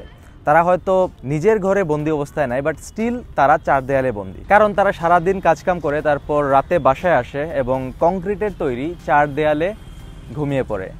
তারপর সকালে ঘুম থেকে ওঠার পর মেটালের তৈরি গাড়িতে করে অফিসে যায়, অফিসটাও কিন্তু কংক্রিটের তৈরি। তারপর সারাদিন অফিস করে, তারপর আবার বাসায় আসে। সো আলটিমেটলি তারাও কিন্তু সম্পূর্ণ নেচারের বাইরে। সো টু বি অনেস্ট, বর্তমান সময়ে আপনি এরকম খুব কমই মানুষ পাবেন যারা খুবই সচরাচর নেচারের সান্নিধ্যে থাকে, যারা খুবই সচরাচর পাখির আওয়াজ শুনতে পায়, যারা সকালবেলার সূর্যোদয় দেখতে পারে। আর এই কারণেই তো আসলে আমাদের মানসিক সমস্যা দিন দিন বেড়েই চলছে। প্রতিনিয়ত স্ট্রেস, অ্যাংজাইটি, ডিপ্রেশনের রোগীর সংখ্যা বেড়ে চলছে। একটা জিনিস লক্ষ্য করলে দেখবেন, প্রকৃতি একমাত্র জিনিস যে কেবল দিতে জানে, নিতে জানে না। আপনি হয়তো অনেক বছর আগে একটা গাছ লাগাইছিলেন, ইট কুড বি আম গাছ অর জাম গাছ, এনিথিং। খুব একটা যত্ন হয়তো করেননি, তারপরও বড় হয়েছে, আপনাকে অনেক বছর যাবৎ সে ফল দিয়ে যাবে। তার বিনিময়ে কিন্তু আপনি কোনো কিছু দিচ্ছেন না তাকে, তার কিন্তু কোনো কিছুর প্রয়োজনও নাই। এই যে নিঃস্বার্থ মনোভাব, এটা একমাত্র আপনি প্রকৃতির কাছ থেকেই পাবেন। আর প্রকৃতির কাছ থেকে আপনি অনেক কিছু শিখতেও পারবেন। কি কি শিখতে পারবেন এটা আমি এই মুহূর্তে বলতেছি না, এটা আপনারা আমাকে কালকে যখন টাস্ক কমপ্লিট করবেন তখন বলবেন। অ্যাকচুয়ালি আমারও খুব বেশি একটা প্রকৃতির মাঝখানে থাকা হয় না। আমি হয়তো এই পুরো এক সপ্তাহে আজকে এখানে এসে বসছি, এর আগে খুব একটা বসার সুযোগ হয়নি, কারণ আমার হাতে আসলে ওই পরিমাণ টাইম নাই। বাট এখন বসছি, বসার পর এতটাই ভালো লাগতেছে, উঠতে মন চাইতেছে না। আমি ভিডিওটা অনেক লম্বা করে ফেলছি হয়তো, বাট ভিডিওটা করার পর আমি কমপক্ষে আরও আধা ঘন্টা বা 1 ঘন্টা এখানে বসে থাকবো, কারণ এখান থেকে উঠতে কোনোভাবেই আমার মন চাচ্ছে না। কারণ এত সুন্দর লাগতেছে, এত ভালো একটা অনুভূতি আসতেছে, যেটা অবশ্যই আপনারা যখন প্রকৃতির মাঝখানে যাবেন তখনই একমাত্র ফিল করতে পারবেন। সো আপনার আগামীকালকের টাস্ক হচ্ছে আপনার আশেপাশে কোথায় সবুজ সুন্দর প্রকৃতি আছে তা খুঁজে বের করা এবং অ্যাটলিস্ট 30 মিনিট সময় ওইখানে অতিবাহিত করা। আপনি যদি গ্রামে থাকেন এই কাজটা আপনার জন্য অনেক সহজ হয়ে পড়বে, কারণ গ্রামে এখনও ইনাফ গ্রিনারি রয়েছে, আপনি হয়তো যে কোনো জায়গায় তা পেয়ে যাবেন। বাট আপনি যদি শহরে থাকেন আপনাকে হয়তো একটু খুঁজে বের করতে হবে যে কোন জায়গায় যাওয়া যেতে পারে, but you have to do this. তারপর আপনি 30 মিনিট যাবৎ অবজার্ভ করবেন, আপনি পাখিদের আওয়াজ শুনবেন, আপনি গাছপালা দেখবেন, আপনি প্রকৃতিতে বয়ে যাওয়া সুন্দর বাতাসটা অনুভব করবেন। অ্যান্ড ফাইনালি আপনি 3টা জিনিস লিখবেন, যে 3টা জিনিস আপনি প্রকৃতি থেকে শিখতে পেরেছেন, জানতে পেরেছেন। তাছাড়া আপনি এটাও লিখতে পারেন যে আপনি কীরকম অনুভব করেছিলেন। Because I am pretty sure আপনাদের বেশিরভাগই যারা আমার এই ভিডিওটা দেখতেছেন, আপনাদের বেশিরভাগই অনেক লম্বা সময় ধরে প্রকৃতির মাঝখানে সময় কাটান না। So I am very interested to know actually আপনারা যখন প্রকৃতির মাঝখানে যাবেন এবং এত একটা লম্বা সময় কাটাবেন আপনারা কীরকম ফিল করবেন। অ্যান্ড রিমেম্বার ওয়ান থিং, ওই সময়টাতে কিন্তু আপনি মোবাইল ফোন ইউজ করে কাটাবেন না, ওই সময়টাতে আপনি গেমিং করবেন না, ওই সময়টাতে আপনি সোশ্যাল মিডিয়া স্ক্রল করবেন না। ওই সময়টা কেবল আপনার এবং প্রকৃতির মধ্যে একটা কানেকশন, একটা কমিউনিকেশন বিল্ড করার চেষ্টা করবেন। অ্যান্ড অফকোর্স আপনি কী কী শিখতে পেরেছেন এবং আপনার এক্সপিরিয়েন্সটা কেমন ছিল তা আপনি যেখানে লিখতেছেন, যে নোটপ্যাড বা ডায়েরিতে লিখতেছেন ওইখানে লিখে ফেলবেন এবং তার একটা ছবি আমার পার্সোনালিটি ডেভেলপমেন্ট রিলেটেড যে হোয়াটসঅ্যাপ গ্রুপ আছে ওই গ্রুপে শেয়ার করতে পারেন, আমার ফেসবুক অথবা ইনস্টাগ্রামে শেয়ার করতে পারেন, অথবা আপনারা চাইলে আপনাদের স্টোরিতে আমাকে ট্যাগ করে পোস্ট করতে পারেন। Welcome to day 10 of 21 days personality development challenge and today is exercise day. শুরু করার আগে একটা ছোট্ট গল্প বলে নেই। আমার একটা বন্ধুর সাথে আজকে কথা বলতেছিলাম, একটা মেয়ে বন্ধু, গার্লফ্রেন্ড না কিন্তু আবার। সো সে আমাকে জিজ্ঞেস করতেছিল ফিটনেস মেনটেন করার জন্য এবং স্ট্রেস রিলিফ করার জন্য কি করা যেতে পারে। সো আমি তাকে সিম্পলি অ্যান্সার দিলাম যে এক্সারসাইজ দিয়ে শুরু করতে পারিস, দেন অন্যান্য অ্যাক্টিভিটিস বা থেরাপিস অ্যাড করা যেতে পারে। So you should start with exercise. So সে আমাকে বললো যে এক্সারসাইজ করার মতো প্রপার প্লেস তার ওইখানে নেই, প্রপার সুবিধা তার ওইখানে নাই। তো আমি বললাম যে গ্রাউন্ড লেভেলের এক্সারসাইজ করার জন্য আসলে তেমন কোনো প্লেস বা তেমন কোনো সুযোগ সুবিধার তো প্রয়োজন নেই, অল্প একটু জায়গা হলেই চলে, তোর নিজের রুমেই করতে পারিস। And if you want to start you can start with push ups. So এই কথাটা শোনার পর সে প্রচণ্ড লেভেলের হাসলো এবং বলল যদি সে পুশ আপ করে প্রতিদিন তখন তার ফ্যামিলির মানুষজন তাকে একদম পাগল ভাববে, which is really a bad mindset. আসলে এরকম ধরনের মাইন্ডসেট রাখা উচিত না, প্রত্যেকের এক্সারসাইজ করার মতো প্রপার স্বাধীনতা থাকা উচিত। আসলে এক্সারসাইজ নিয়ে আমাদের মধ্যে বেশ কিছু মিথ রয়েছে। প্রথম মিথটা হচ্ছে অনেকে মনে করে যে এক্সারসাইজ করার জন্য অনেক ফ্যান্সি ইনস্ট্রুমেন্টের প্রয়োজন। অনেকে মনে করে যে এক্সারসাইজ করার জন্য জিমনেসিয়ামের মেম্বারশিপ থাকা প্রয়োজন। অনেকে আবার এরকমও মনে করে যে এক্সারসাইজ করার জন্য এক্সারসাইজ সম্পর্কে অনেক বিস্তর নলেজ থাকা প্রয়োজন। সত্যি বলতে কি এর একটাও কিন্তু সঠিক না। আপনি যদি কেবল ফিটনেস মেনটেন করার জন্য এক্সারসাইজ করতে চান, কেবল বিএমআই মেনটেন করার জন্য এক্সারসাইজ করতে চান, একজন নর্মাল পার্সনের হেলথ প্যারামিটার্সগুলো ঠিক রাখার জন্য যদি এক্সারসাইজ করতে চান, দেন আপনার ফ্যান্সি ইনস্ট্রুমেন্টেরও প্রয়োজন নেই, জিমের মেম্বারশিপেরও প্রয়োজন নাই, ইভেন এক্সারসাইজ সম্পর্কে আপনার খুব বেশি নলেজ থাকারও প্রয়োজন নাই। এই ভিডিওটার বা এই লেসনটার মূল উদ্দেশ্য হচ্ছে আপনাকে একজন হেলদি পার্সন হিসেবে আত্মপ্রকাশ করানো, আপনার বিএমআই মান অর্থাৎ বডি মাস ইন্ডেক্স যেন 25-এর নিচে থাকে তা নিশ্চিত করা। একই সাথে আপনার যেন প্রপার ফ্লেক্সিবিলিটি থাকে। প্রপার হেলথ মেনটেন করার জন্য আপনার 6 প্যাকের দরকার নাই, আপনার খুব বেশি যে মাস্কুলার বডির প্রয়োজন তাও কিন্তু না। একটা ডিসেন্ট ফিগার মেনটেন করতে পারলেই কিন্তু আপনি হেলদি থাকতে পারবেন। আর এর জন্য আপনি কিভাবে এক্সারসাইজের প্ল্যান করবেন, আপনার ফ্যান্সি ইনস্ট্রুমেন্টস এবং জিমের মেম্বারশিপ ছাড়াও কিভাবে বাসায় গ্রাউন্ড লেভেলের এক্সারসাইজ করে এই হেলদি স্টেটটা মেনটেন করতে পারবেন, তার একটা আইডিয়া দেব এই ভিডিওতে। আপনারা যারা এই মুহূর্তে এই ভিডিওটা দেখছেন, হয়তো আপনাদের বেশিরভাগই বিগত 1-2 সপ্তাহের মধ্যে কোনো ধরনের এক্সারসাইজই করেননি। যদি করে থাকেন তবে অবশ্যই কমেন্টে লিখবেন যে করেছেন, আর যদি না করে থাকেন তাও লিখবেন। এতে করে আইডিয়া পাওয়া যাবে যে আপনি আসলে কতটা অ্যাক্টিভ। সো আপনি চিন্তা করেন, একজন মানুষ যদি টানা 1 মাসে একদিনও এক্সারসাইজ না করে, নর্মালি হাঁটা চলা আমরা যেগুলো করে থাকি আমাদের দৈনন্দিন প্রয়োজনে, ওইগুলোকে আমি হিসাবে ধরছি না। ওইগুলোর বাহিরে আমরা যে ধরনের এক্সারসাইজ করতে পারি বা যে ধরনের কার্ডিও করতে পারি, দৌড়াতে পারি বা হাঁটতে পারি, ওইগুলোকে আমি হিসাবে আনতেছি। সো ওই ধরনের অ্যাক্টিভিটিস হয়তো আপনি বিগত 2 সপ্তাহেও একবারও করেননি। আর আজকের এই ইনঅ্যাক্টিভনেসই কিন্তু আমাদের ফিউচারের ডায়াবেটিস মেলাইটাস এবং ওবেসিটির কারণ হতে পারে। যেহেতু আমাদের এই ভিডিও সিরিজের মূল উদ্দেশ্য হচ্ছে আমাদের পার্সোনালিটি ডেভেলপ করা, এবং আমি প্রথম দিকেই বলেছিলাম পার্সোনালিটি মানে হচ্ছে the combination of A, B and C। A মানে অ্যাটিটিউড, B মানে বিহেভিয়ার অ্যান্ড C মানে কনফিডেন্ট। আর এক্সারসাইজ যদি আপনি নিয়মিত করেন তবে এই তিনটাই কিন্তু আপনার মধ্যে বিল্ড আপ হওয়া শুরু করবে। ফার্স্ট অফ অল, নিয়মিত এক্সারসাইজ করার মাধ্যমে আপনার মধ্যে একটা পজিটিভ অ্যাটিটিউড বিল্ড হবে। সেকেন্ডলি, এক্সারসাইজ করার মাধ্যমে আপনি নিজেকে স্ট্রেস ফ্রি রাখতে পারবেন, অ্যাংজাইটি ফ্রি রাখতে পারবেন, আর আমাদের বিহেভিয়ারে এর অনেক ভালো একটা ইম্প্যাক্ট পড়ে। অ্যান্ড থার্ডলি, আপনি যদি এক্সারসাইজের মাধ্যমে একটা ভালো ফিজিক মেনটেন করতে পারেন, দেন অবশ্যই আপনার মধ্যে প্রপার কনফিডেন্ট থাকবে। এখন আসি কিভাবে আপনি বাসায় থেকে গ্রাউন্ড লেভেলের এক্সারসাইজের মাধ্যমে আপনার হেলথ মেনটেন করবেন। এর জন্য একদম সিম্পল একটা রুল ফলো করতে পারেন। এটা আসলে অন্য কোথাও হয়তো খুঁজে পাবেন না, আমি নিজেই এটা শুরু করেছিলাম, ওই পদ্ধতিতে আমি নিজেও এক্সারসাইজ শুরু করেছিলাম। And you can say the rule of 30, অর্থাৎ প্রতিদিন আপনি 30 পুশ আপস করতে পারেন, 30 স্কোয়াটস করতে পারেন, 30 সিট আপ করতে পারেন এবং 30 মিনিটস রানিং করতে পারেন। আপনি চাইলে এখানে আরও 1-2টা গ্রাউন্ড লেভেলের এক্সারসাইজও অ্যাড করতে পারেন। আর এই রুল অফ 30টা কিন্তু খুবই বিগিনার ফ্রেন্ডলি। আপনি যদি প্রাথমিকভাবে এক্সারসাইজ করা শুরু করেন অথবা অনেকদিন পর যদি শুরু করেন, দেন আপনি সহজেই রুল অফ 30-এর মাধ্যমে এক্সারসাইজ করা শুরু করতে পারবেন। তাছাড়া আপনি চাইলে গ্র্যাজুয়ালি তা ইমপ্রুভ করতে পারবেন। হয়তো আপনি প্রথম সপ্তাহে রুল অফ 30 মেনটেন করলেন, তারপর আপনি ধীরে ধীরে 30 স্কোয়াটস থেকে 40 স্কোয়াটসে গেলেন, 30 পুশ আপস থেকে 40 পুশ আপসে গেলেন।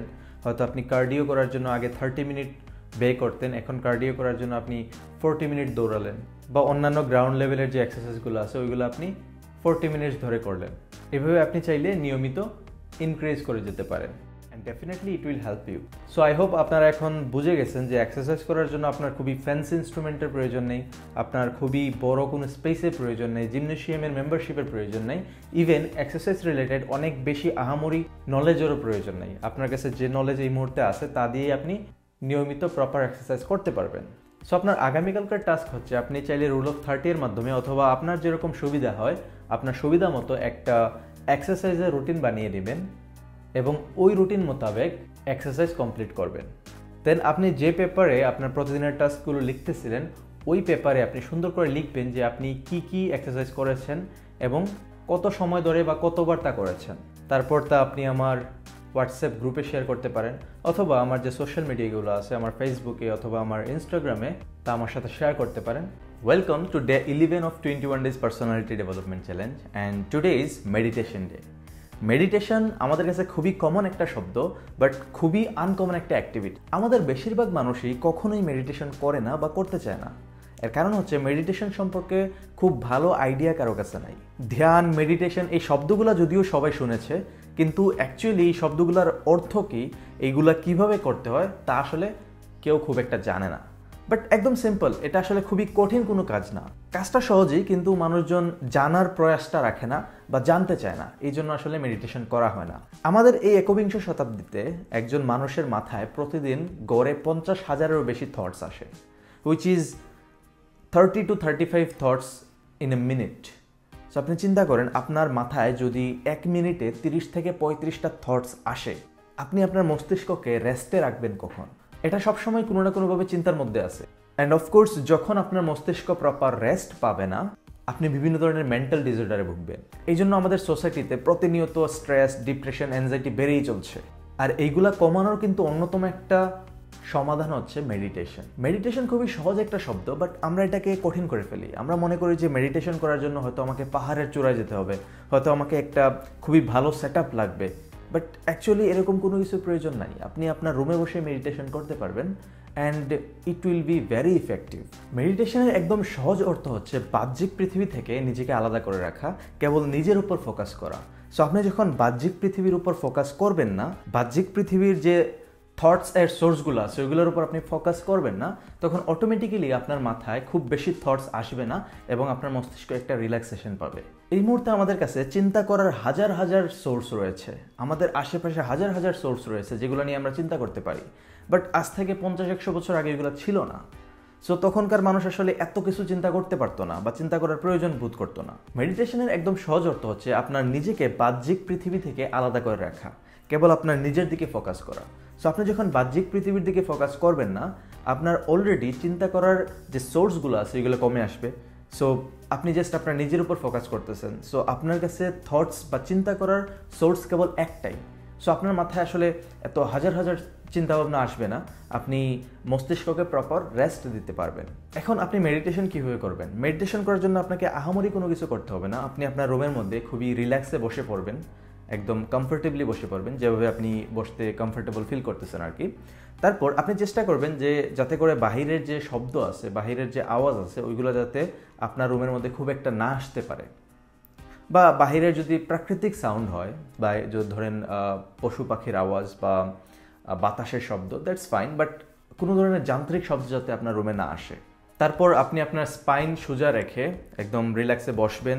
তারপর আপনি চাইলে জ্ঞান মুদ্রা ফলো করতে পারেন। জ্ঞান মুদ্রায় 2 হাত রাখতে পারেন আপনার নি জয়েন্ট অর্থাৎ হাঁটুর উপরে। তারপর আপনি বসে জাস্ট চোখ বুজে নিজের উপর ফোকাস করার চেষ্টা করবেন। আপনি চাইবেন আপনার মস্তিষ্ক যেন টোটালি ব্ল্যাঙ্ক থাকে, কোনো ধরনের বাহিরের চিন্তাভাবনা যেন আপনার মাথায় না আসতে পারে।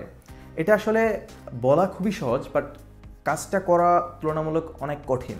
এর কারণ হচ্ছে আপনি হুট করে বাহিরের সম্পূর্ণ চিন্তাভাবনা থেকে নিজেকে আলাদা করে রাখতে পারবেন না। এর জন্য আপনাকে অনেক সময় দিতে হবে, আপনাকে অনেক লম্বা সময় ধরে মেডিটেশন প্র্যাকটিস করে যেতে হবে। সো আপনার কালকের টাস্ক হচ্ছে আপনি আগামীকালকে থেকে মেডিটেশন করা শুরু করবেন। অ্যাটলিস্ট 20 মিনিটস আপনি 20 মিনিটের মতো মেডিটেশন করবেন। 20 মিনিট আপনি সর্বোচ্চ চেষ্টা করবেন যাতে করে বাহিরের থটস আপনার মাথায় না আসতে পারে।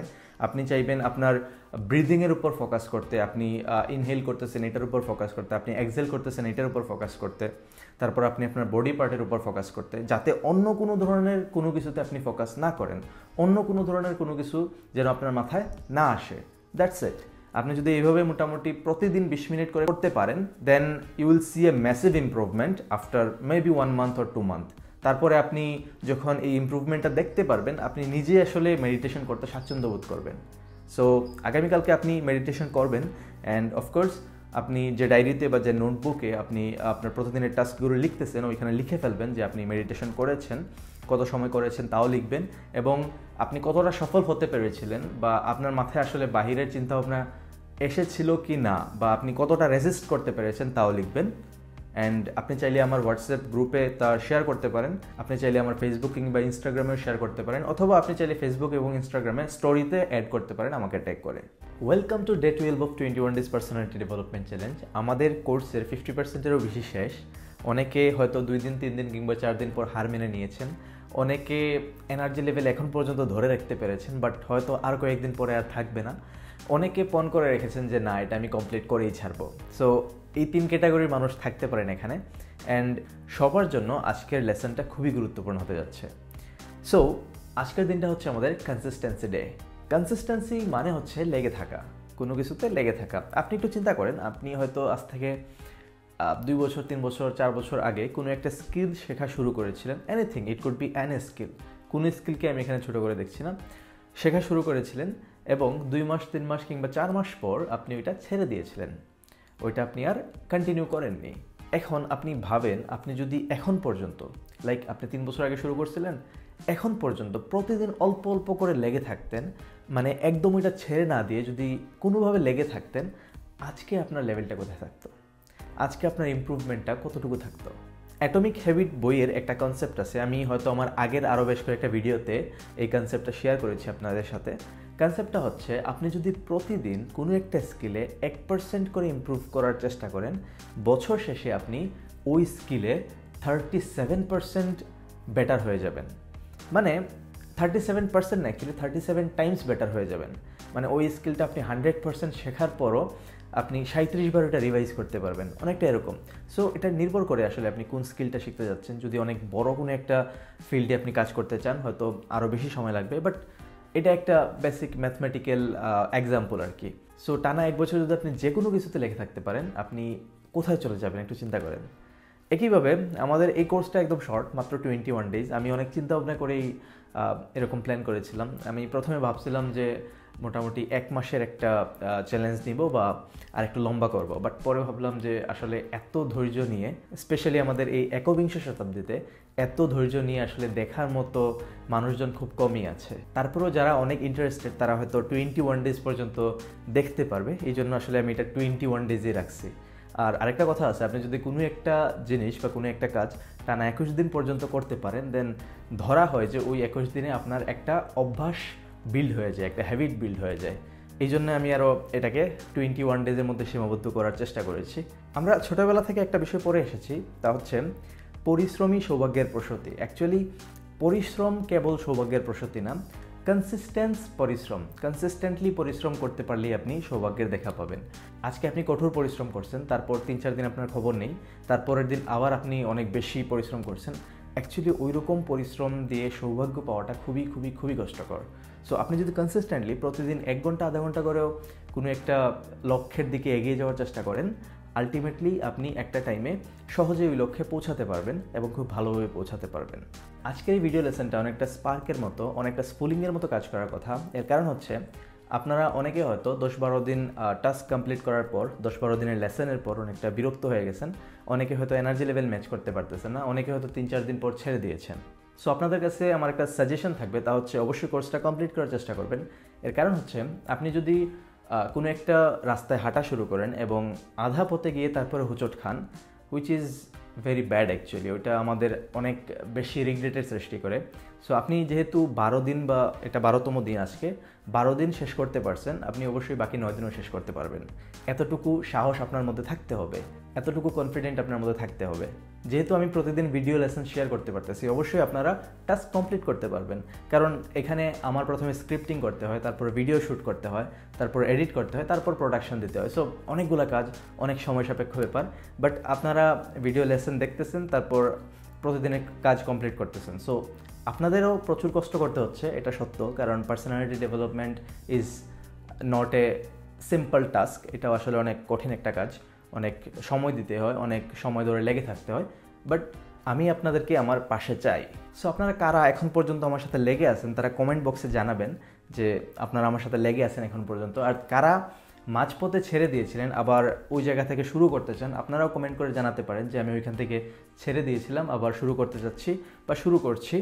এখানে সমস্যার কিছু নাই, কারণ অ্যাকচুয়ালি ওই রকম এনার্জি ম্যাচ করা খুবই টাফ একটা বিষয়। কারণ consistency is a very hard thing. Consistency আসলে এত সহজে কেউ মেনটেন করতে পারে না। সো আপনি যদি মাঝখানে কনসিস্টেন্ট নাও থাকেন, আপনি আবার ওই জায়গা থেকে শুরু করুন, বাট অ্যাটলিস্ট শুরু করুন এবং লেগে থাকুন। মনে রাখবেন, পার্সোনালিটির অন্যতম একটা বৈশিষ্ট্য কিন্তু ডিসিপ্লিন। আর ডিসিপ্লিন কখন আসে? ডিসিপ্লিন মানে হচ্ছে কোনো একটা কাজ রেগুলারলি করে যাওয়া, আর ওই রেগুলারলি কোনো একটা কাজ করে যাওয়াই কিন্তু কনসিস্টেন্সি। সো কনসিস্টেন্সি থেকেই ডিসিপ্লিনের উৎপত্তি হয়। সো আপনি অবশ্যই কনসিস্টেন্ট থাকবেন আপনার পার্সোনালিটি ডেভেলপমেন্ট করার জন্য। সো আপনার আগামীকালকের টাস্ক হচ্ছে, আপনি আদৌ আমার সাথে এখন পর্যন্ত লেগে থাকতে পারছেন কিনা তা একটা ডায়েরিতে লিখে ফেলবেন যে আমি আজকে 12 দিন পর্যন্ত 21 ডেজ পার্সোনালিটি ডেভেলপমেন্ট কোর্সের সাথে লেগে আছি, and that's why I am very grateful to myself. আপনি আপনার নিজের প্রতি কৃতজ্ঞতা প্রকাশ করবেন যে আপনি টানা 12 দিন আমার সাথে এখন পর্যন্ত লেগে থাকতে পারছেন। আর যারা লেগে থাকতে পারেননি, তারাও ডায়েরিতে লিখে ফেলবেন যে আমি 12তম দিনে রিয়েলাইজ করছি যে আসলে আমার এটা কমপ্লিট করা উচিত ছিল, সো আমি আবার নতুন করে শুরু করতে যাচ্ছি and I am grateful to my self, কারণ আমি এই বিষয়টা রিয়েলাইজ করতে পারছি। তারপর এর একটা ফটো তুলে আপনি আমার হোয়াটসঅ্যাপ গ্রুপে শেয়ার করতে পারেন, আমার সাথে ফেসবুক অথবা ইনস্টাগ্রামে শেয়ার করতে পারেন, এবং আপনারা চাইলে ফেসবুক এবং ইনস্টাগ্রামে স্টোরিতে আমাকে ট্যাগ করেও শেয়ার করতে পারেন। Welcome to day 13 of 21 days personality development challenge, and today is mindfulness day. Mindful মানে কি? Mindful means paying close attention to or being especially conscious of something.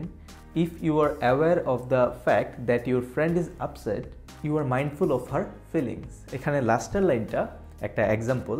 So আমি যদি একদম সহজ বাংলায় বোঝানোর চেষ্টা করি, আপনি যা দেখতেছেন বা আপনি যা করতেছেন তার প্রতি সচেতন থাকা এবং খুব ক্লোজলি অ্যাটেনশন দেওয়া হচ্ছে মাইন্ডফুলনেস। আপনারা যারা সিবি বানিয়েছেন, আপনারা অনেকেই হয়তো সিবিতে স্কিলসের জায়গায় একটা টার্ম ইউজ করতেন, যেটা হচ্ছে attention to details. Attention to details মানে প্রত্যেকটা অ্যাক্টিভিটিস এবং প্রত্যেকটা জিনিস যে আপনি দেখেন তার প্রত্যেকটা ডিটেলস আপনি অত্যন্ত অ্যাটেনশনের সাথে দেখেন। আর এই স্কিলটা আসলে ডেভেলপ হয় মাইন্ডফুলনেস প্র্যাকটিসের মাধ্যমে। আমি কয়েকটা উদাহরণ দেই, তাহলে আপনার বুঝতে সুবিধা হবে। যেমন ধরেন আপনি খাবার খাচ্ছেন, সো আপনি খাবার খাওয়ার ক্ষেত্রে কীভাবে আপনার মাইন্ডফুলনেস প্র্যাকটিস করতে পারেন। ফার্স্ট অফ অল, আমরা যখন খাবার খাই অনেকে আমরা খুব দ্রুত খুব ফাস্ট খাওয়ার চেষ্টা করি, which is not good for our health. মাঝে মধ্যে এরকমও হয় যে আমাদের রেসপিরেটরি ট্র্যাকে খাবার বা ফুড পার্টিকেল আটকে যায় এবং অনেক অসুবিধা পোহাতে হয়। সো আলটিমেটলি আপনি খাবারের প্রতি কীভাবে মাইন্ডফুল থাকতে পারবেন? ফার্স্ট অফ অল, আপনি খুব ধীরে ধীরে খাবেন, অনেক লম্বা সময় চিবিয়ে খাবার খাবেন। খাবার খাওয়ার সময় আপনি মোবাইল ফোন বা অন্যান্য গ্যাজেটের দিকে ফোকাস করবেন না, একমাত্র ফোকাস থাকবে আপনার খাবারের প্রতি। এবং খাবার খাওয়ার পর আপনি যেখানে খাবারটা খেয়েছেন ওই জায়গাটা পরিষ্কার করে রাখবেন, আপনার প্লেট আপনি ধুয়ে রাখবেন। This is what mindfulness is. আমি যদি আরও কিছু উদাহরণ দিই, আপনি সাপোজ ড্রাইভিং করতেছেন। সো ড্রাইভিং করার সময় আমরা অনেক সময় দেখে থাকি অনেক ইয়ং ছেলেমেয়েরা অনেক ফাস্ট ড্রাইভিং করে, হয়তো শো অফ করার জন্য বা অন্য কোনো কারণে অনেক ফাস্ট ড্রাইভিং করে, আর এর কারণে অনেক সময় তারা অ্যাক্সিডেন্টের শিকার হয়। সো আপনি যদি মাইন্ডফুল ড্রাইভিং করতে চান, আপনি প্রত্যেকটা ডিটেলস অ্যাটেনশনের সাথে দেখবেন, আপনি ধীরে ধীরে চালাবেন বা প্রপার একটা স্পিড লিমিট মেনটেন করবেন, যাতে করে কারো ক্ষতি না হয় এবং নিজের কোনো ক্ষতি না হয়। That's what mindful driving. আরেকটা এক্সাম্পল দেখতে পারেন মাইন্ডফুল স্পিকিংয়ের ক্ষেত্রে। আমাদের এরকম অনেক ফ্রেন্ড থাকে যারা যে কোনো কিছু ঠাস করে বলে ফেলে, তারা কোনো কিছু চিন্তাও করে না, বলে ফেলে। তারপর দেখা যায় যে অন্য আরেকটা ফ্রেন্ড হয়তো কষ্ট পেয়ে গেছে এবং ওই ফ্রেন্ডটা পরবর্তীতে তার ভুল বুঝতে পারে যে আসলে ওইটা আমার বলা উচিত হয়নি। সো মাইন্ডফুল স্পিকিংয়ের ক্ষেত্রে আপনি প্রত্যেকটা সেন্টেন্স বলার আগে, প্রত্যেকটা প্রশ্নের উত্তর দেওয়ার আগে অ্যাটলিস্ট 10 সেকেন্ড বা 15 সেকেন্ড চিন্তা করার চেষ্টা করবেন যে আমি যদি এই সেন্টেন্সটা বলি তবে কার কী ধরনের ক্ষতি হতে পারে, কার গিবত গাওয়া হবে, কাকে জাজ করা হবে, কেউ কষ্ট পাবে কিনা, এই সব কিছু আপনি চিন্তা করে তারপর আপনি আপনার কথা বলার চেষ্টা করবেন। এতে প্রত্যেকে আপনাকে পছন্দ করবে, একই সাথে আপনার নিজের মাইন্ডের প্রতি আপনার একটা কন্ট্রোল থাকবে, আপনার নিজের কথা বলার প্রতি একটা কন্ট্রোল থাকবে। বেসিক্যালি এই বিষয়গুলোই কিন্তু অন্যদের কাছে আপনার পার্সোনালিটিটা শো করবে। আমি এখানে 3টা উদাহরণ দিচ্ছি। তাছাড়া আপনি যে কাজগুলোই করবেন, হয়তো আপনি গার্ডেনিং করতেছেন, হয়তো আপনি রান্না করতেছেন, হয়তো আপনি এক্সারসাইজ করতেছেন, আরও যত অ্যাক্টিভিটিস আছে প্রত্যেকটা অ্যাক্টিভিটিসেই কিন্তু আপনি মাইন্ডফুলনেস প্র্যাকটিস করতে পারেন, আপনি অ্যাওয়ারনেস প্র্যাকটিস করতে পারেন, আপনি অ্যাটেনশন টু ডিটেলস প্র্যাকটিস করতে পারেন। আর এই প্রত্যেকটা বিষয় কিন্তু কাইন্ড অফ সিমিলার। আমি আশাবাদী এখন পর্যন্ত আপনি মাইন্ডফুলনেসের প্রপার মিনিংটা বুঝে গেছেন এবং আপনি যে কাজই করেন না কেন ওই কাজের ক্ষেত্রে কিভাবে আপনি মাইন্ডফুল থাকতে পারবেন তা নিজে থেকেই খুঁজে বের করে নিতে পারবেন। সো আপনার আগামীকালকের টাস্ক হচ্ছে আপনি আগামীকালকে যতগুলো অ্যাক্টিভিটিস করবেন, একদম সকালে ঘুম থেকে ওঠার পর থেকে শুরু করে রাতে ঘুমোতে যাওয়ার আগ পর্যন্ত প্রত্যেকটা কাজে মাইন্ডফুলনেস প্র্যাকটিস করার চেষ্টা করবেন। কিছু কিছু কাজে হয়তো আপনার দ্বারা পসিবল হবে না, লাইক একদিনে তো আপনি আসলে এটা সম্পূর্ণ চেঞ্জ করে ফেলতে পারবেন না, বাট আপনি প্রত্যেকটা কাজে মাইন্ডফুলনেস প্র্যাকটিস করার চেষ্টা করবেন। আর যেসব কাজে ছুটে যাবে ওইগুলো এর পরের দিন থেকে শুধরে নেওয়ার চেষ্টা করবেন বা পরের বার থেকে শুধরে নেওয়ার চেষ্টা করবেন। আর কোন কোন অ্যাক্টিভিটিসগুলোতে আপনি মাইন্ডফুলনেস প্র্যাকটিস করতে পেরেছিলেন তা আপনার ডায়েরিতে সুন্দর করে লিখে ফেলবেন। একই সাথে আপনি কোন কোন কাজগুলোতে মাইন্ডফুলনেস প্র্যাকটিস করতে পারেননি তাও ডায়েরিতে লিখে ফেলবেন, যাতে করে আপনার মনে থাকে পরবর্তী সময়ে আপনি যখন ওই অ্যাক্টিভিটিসগুলো করবেন যাতে করে মাইন্ডফুলনেস প্র্যাকটিস করতে পারেন। তারপর আপনি ওই পেজটার একটা ছবি তুলে আমার হোয়াটসঅ্যাপ গ্রুপে শেয়ার করতে পারেন, আমার ফেসবুক অথবা ইনস্টাগ্রামে শেয়ার করতে পারেন। একই সাথে আপনি চাইলে ফেসবুক অথবা ইনস্টাগ্রামে স্টোরিতে অ্যাড করতে পারেন আমাকে ট্যাগ করে। Be a mindful person, be a great person. Welcome to day 14 of 21 days personality development challenge, and today is open mind day, অর্থাৎ মুক্ত চিন্তন দিবস। একটা কথা আছে, চোখ থাকিতে অন্ধ, which is very relevant to our present world. এর দুইটা কারণ আছে। প্রথম কারণটা হচ্ছে excessive access of social media. বর্তমান সময়ে আমাদের সকলের হাতে হাতে সোশ্যাল মিডিয়া আছে, তাই এই সময়ে পৃথিবীর অন্যান্য যে কোনো সময়ের তুলনায় সবচেয়ে বেশি দ্রুত গতিতে যে কোনো ইনফরমেশন ছড়িয়ে পড়তে পারে। আর একটা তিক্ত সত্য হচ্ছে সকল নেগেটিভ ইনফরমেশনগুলোই সবচেয়ে দ্রুত ছড়ায়। অ্যান্ড আই এম শিওর আপনারাও এই বিষয়টাতে সহমত থাকবেন। Here in this course I am trying to spread positivity, but সমস্যা হচ্ছে স্প্রেড হচ্ছে না। ভিডিওতে ইমপ্রেশন আসতেছে, বাট বেশিরভাগ মানুষই অ্যাভয়েড করে যাচ্ছে। অ্যান্ড আই এম শিওর এই ভিডিওগুলোতে যদি নেগেটিভিটি থাকতো, কন্ট্রোভার্সি থাকতো, দেন হয়তো তুলনামূলক বেশি ভিউজ আসতো। But I have no regret actually, কারণ আপনারা যারাই আমার সাথে আছেন, আপনারা আমার সাথে সাথে পার্সোনালিটি ডেভেলপ করার চেষ্টা করতেছেন, and I am very happy for you guys. I have a request, if you want to spread positivity, if you want people to develop their personality, you can just share this video. So back to the point, 2 নম্বর পয়েন্টটা হচ্ছে বাকস্বাধীনতার অপব্যবহার। বাকস্বাধীনতা প্রত্যেকের নাগরিক অধিকার, প্রত্যেকেই আসলে বাকস্বাধীনতা পাওয়ার অধিকার রাখে, কিন্তু সমাজে যদি একজন বা দুইজন মানুষও বাকস্বাধীনতার অপব্যবহার করে, তা পুরো একটা সমাজকে এফেক্ট করতে পারে, পুরো একটা সমাজকে একদম chaotic, বিশৃঙ্খল বানিয়ে ফেলতে পারে। আর এর প্রমাণ কিন্তু আমরা বর্তমানে অহরহ দেখতে পাই। আমাদের মস্তিষ্ক কোনো একটা বিষয়কে ভিজুয়ালাইজেশনের মাধ্যমে জাজ করে থাকে। সাপোজ আপনি একদিন রাস্তা দিয়ে হেঁটে যাচ্ছেন এবং একটা বাইক অ্যাক্সিডেন্ট দেখছেন, খুবই মারাত্মক অ্যাক্সিডেন্ট ছিল। তারপর থেকে there is a high chance কি আপনার মধ্যে একটা নেগেটিভ থটস আসবে। হয়তো আপনি বলবেন যে বাইক জিনিসটাই খারাপ। এরকম আমি অনেক মানুষের কাছ থেকে শুনে এসেছি, ছোটোবেলা থেকে এখন পর্যন্ত শুনি যে আসলে বাইক জিনিসটাই খারাপ, বাইক চালানো উচিত না, বাইক কেনা উচিত না, কারণ বাইক খুব বেশি অ্যাক্সিডেন্ট করে। But still there are so many positive points about bike. কারণ আপনি যদি খুব সুন্দরভাবে চালান, আপনি যদি একদম সেফটি মেনটেন করে বাইক চালান, then there is a chance that you will not get into an accident. আবার একইভাবে কোনো একজন মানুষকে আপনি চিনেন এবং তার কেবল ভালো দিকগুলো আপনি দেখে এসেছেন, তাকে আপনি যখনই দেখেছেন কোনো না কোনো ভালো কাজ করতে দেখেছেন, সো আপনার মাথায় একটা ভিজুয়ালাইজেশন তৈরি হবে যে ওই ব্যক্তিটা সবসময় ভালো কাজ করে, সে হয়তো খারাপ কাজ করতেই পারে না। সো আলটিমেটলি এক সময় এরকম হতে পারে আপনি তার একদম অন্ধভক্ত হয়ে যেতে পারেন। কখনো সে যদি কোনো খারাপ কাজ করেও থাকে, হয়তো আপনি তা মানতে নারাজ থাকবেন। এই সম্পূর্ণ বিষয়টার খুব সুন্দর একটা টার্মিনোলজি আছে, which is called black and white thinking. আমি যদি বাংলায় বলি, আমাদের সাদা কালো চিন্তাভাবনা। অর্থাৎ কোনো একটা বিষয়ের কেবল সাদা দিক বিবেচনা করে তাকে সবসময় সাদা বলে যাওয়া, বা তার কোনো ব্ল্যাক বা কালো দিক থাকলে তা অস্বীকার করা। আবার একইভাবে কোনো একটা ব্যক্তি বা বস্তু বা যে কোনো কিছুর জাস্ট কেবল ব্ল্যাক সাইডটা দেখে তাকে সবসময় ব্ল্যাক বলে সম্বোধন করা, তার যদি ভালো বা হোয়াইট কোনো সাইড থেকে থাকে তা অস্বীকার করা। একটা day to day life example দেই। আপনারা যখন সোশ্যাল মিডিয়াতে স্ক্রল করবেন এবং মারামারি ঝগড়াঝাটি রিলেটেড কোনো নিউজ আসবে, আপনারা কমেন্ট বক্সে দেখবেন অনেক সময় ব্রাউনবাড়িয়ার নামটা প্রায় সময় রিপিট হয়, অনেকের মাথায় ব্রাউনবাড়িয়ার নামটা চলে আসে। আপনারা যারা ব্রাউনবাড়িয়া থেকে আমার এই ভিডিওটা দেখছেন, আপনারা আমাকে ক্ষমা সুন্দর দৃষ্টিতে দেখবেন। আমি আসলে বিশ্বাস করি না যে ব্রাউনবাড়িয়ার সবাই খুব খারাপ মানুষ, কারণ আমি ব্ল্যাক অ্যান্ড হোয়াইট থিঙ্কিংয়ে বিশ্বাসী নই। আমি জাস্ট এক্সাম্পল হিসেবে এই বিষয়টা নিয়ে আসলাম। সো আপনারা অবশ্যই আমাকে ক্ষমা সুন্দর দৃষ্টিতে দেখবেন। এখন সকলের মাথায় আসলে এই ব্রাউনবাড়িয়ার নামটা কেন গেঁথে গেছে আপনারা বলতে পারবেন? এর কারণ হচ্ছে, আজ থেকে 10 বছর বা 15 বছর আগে যখন কোনো কিছু বা কোনো একটা ঘটনা ঘটতো, মানুষজন এই নিউজটা কীভাবে পাইতো? টেলিভিশনে, নয়তোবা নিউজ পেপারে। টেলিভিশনেও আসলে দিনে হয়তো 2বার বা 3বার নিউজ আসতো, এবং 2বার বা 3বার নিউজ আসলে সবাই যে সবসময় নিউজ দেখতো তাও কিন্তু না। আর নিউজ পেপার তো দিনে একবারই আসতো, মানুষজন একবারই পড়তো। সো কোথাও একটা ঝামেলা হয়েছে এবং আপনি সকালবেলা নিউজ পেপারে ওইটা পড়ছেন, অর্থাৎ একবারই পড়ছেন, হয়তো আপনি দিনে একবার নিউজ দেখছেন। সো ওই নিউজটা বা ওই ইনফরমেশনটা আপনার কাছে টোটাল দিনে 2বার আসছে। বাট বর্তমান সময়ে সাপোজ কোনো একটা জায়গায় ঝগড়া হচ্ছে, সাপোজ ব্রাহ্মণবাড়িয়া, না আমি ব্রাহ্মণবাড়িয়া বলবো না এখন, সাপোজ আমার সিলেটেরই কোনো একটা জায়গায় ঝগড়া হচ্ছে এবং সকাল 9টার সময় ঝগড়া হয়েছে বা ঝামেলা হয়েছে, আপনি 9:30টার মধ্যে একটা নিউজ পেয়ে যাবেন আপনার নিউজ ফিডে। তারপর থেকে টানা 3 দিন বা 4 দিন এমন হতে পারে, যদি নিউজটা বেশ ভালো ভাইরাল হয়ে যায়, আরও লম্বা সময় পর্যন্ত পেতে পারেন। সো টানা, আমি ধরে নিলাম 3 দিন, টানা 3 দিন আপনি একটু পরপরই আসলে ওই নিউজটা পাবেন। অনেকে অনেক মশলা অ্যাড করে, অনেক রসকস লাগিয়ে সুন্দর করে উপস্থাপন করবে, আপনি অনেক পিকচার দেখতে পারবেন। সো আপনি প্রতিবার যখনই ওই নিউজটা দেখবেন, আপনার মাথায় একটা নেগেটিভ থটস ক্রিয়েট হবে। আপনি ওই নেগেটিভ থটসের মধ্যে ওই জায়গার নামটা অ্যাড করে রাখবেন। সো হয়তো ঘটনা ঘটছে একবার, বাট আপনার মাথায় ওইটা পিকচারাইজ হয়েছে 40 বার।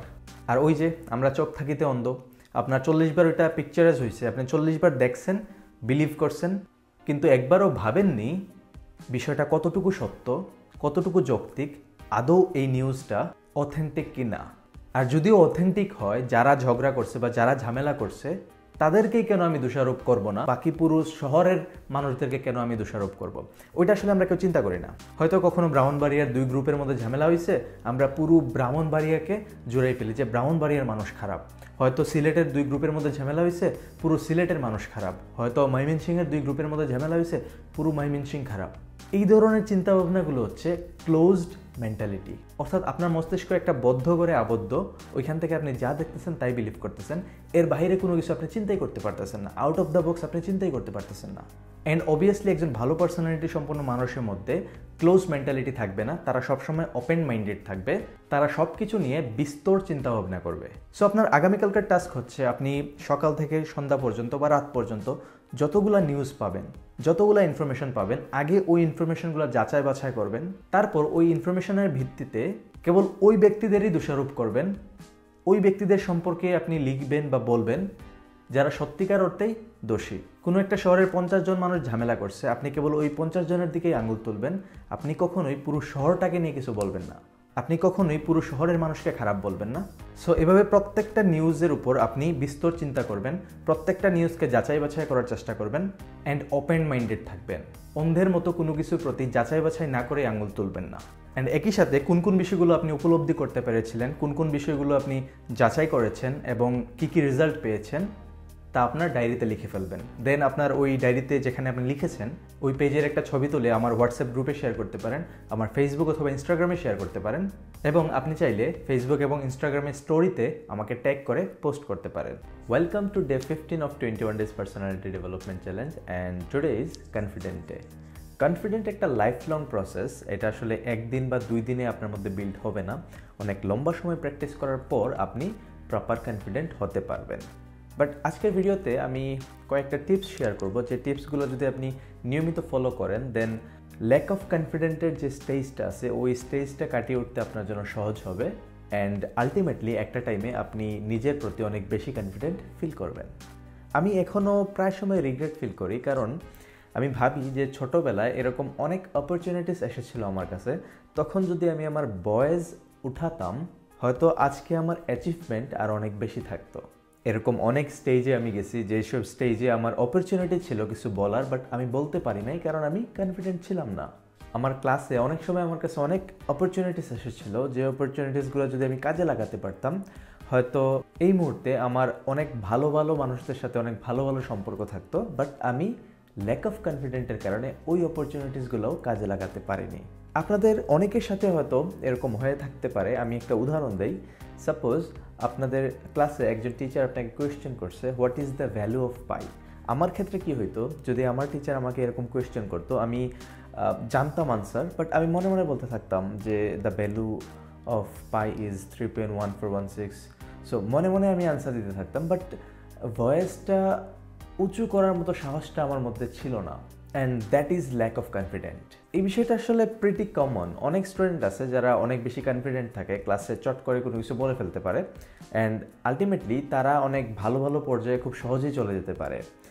আর অনেকেই আছে যারা অ্যাভারেজ স্টুডেন্ট, মোস্টলি তারা অনেক কিছুই জানে, বাট কনফিডেন্টের অভাবে তারা ওই পজিশনগুলো অ্যাচিভ করতে পারে না। আমি লাস্ট কয়েকদিন ধরে ফলো করলাম যে আমার যে ছোটো ভাই আছে তার সমস্যা হচ্ছে কি, সে অনেক কিছুই জানে, তাদের স্কুলে অনেক সময় অনেক সাংস্কৃতিক অনুষ্ঠান হয়, অনেক প্রোগ্রাম হয়, সে অনেক কিছুই জানে, সে সূরা কেরাত বলতে পারে, সে বিভিন্ন খেলাধুলা পারে, বাট কনফিডেন্টের অভাবে ওইগুলোতে পার্টিসিপেট করে না।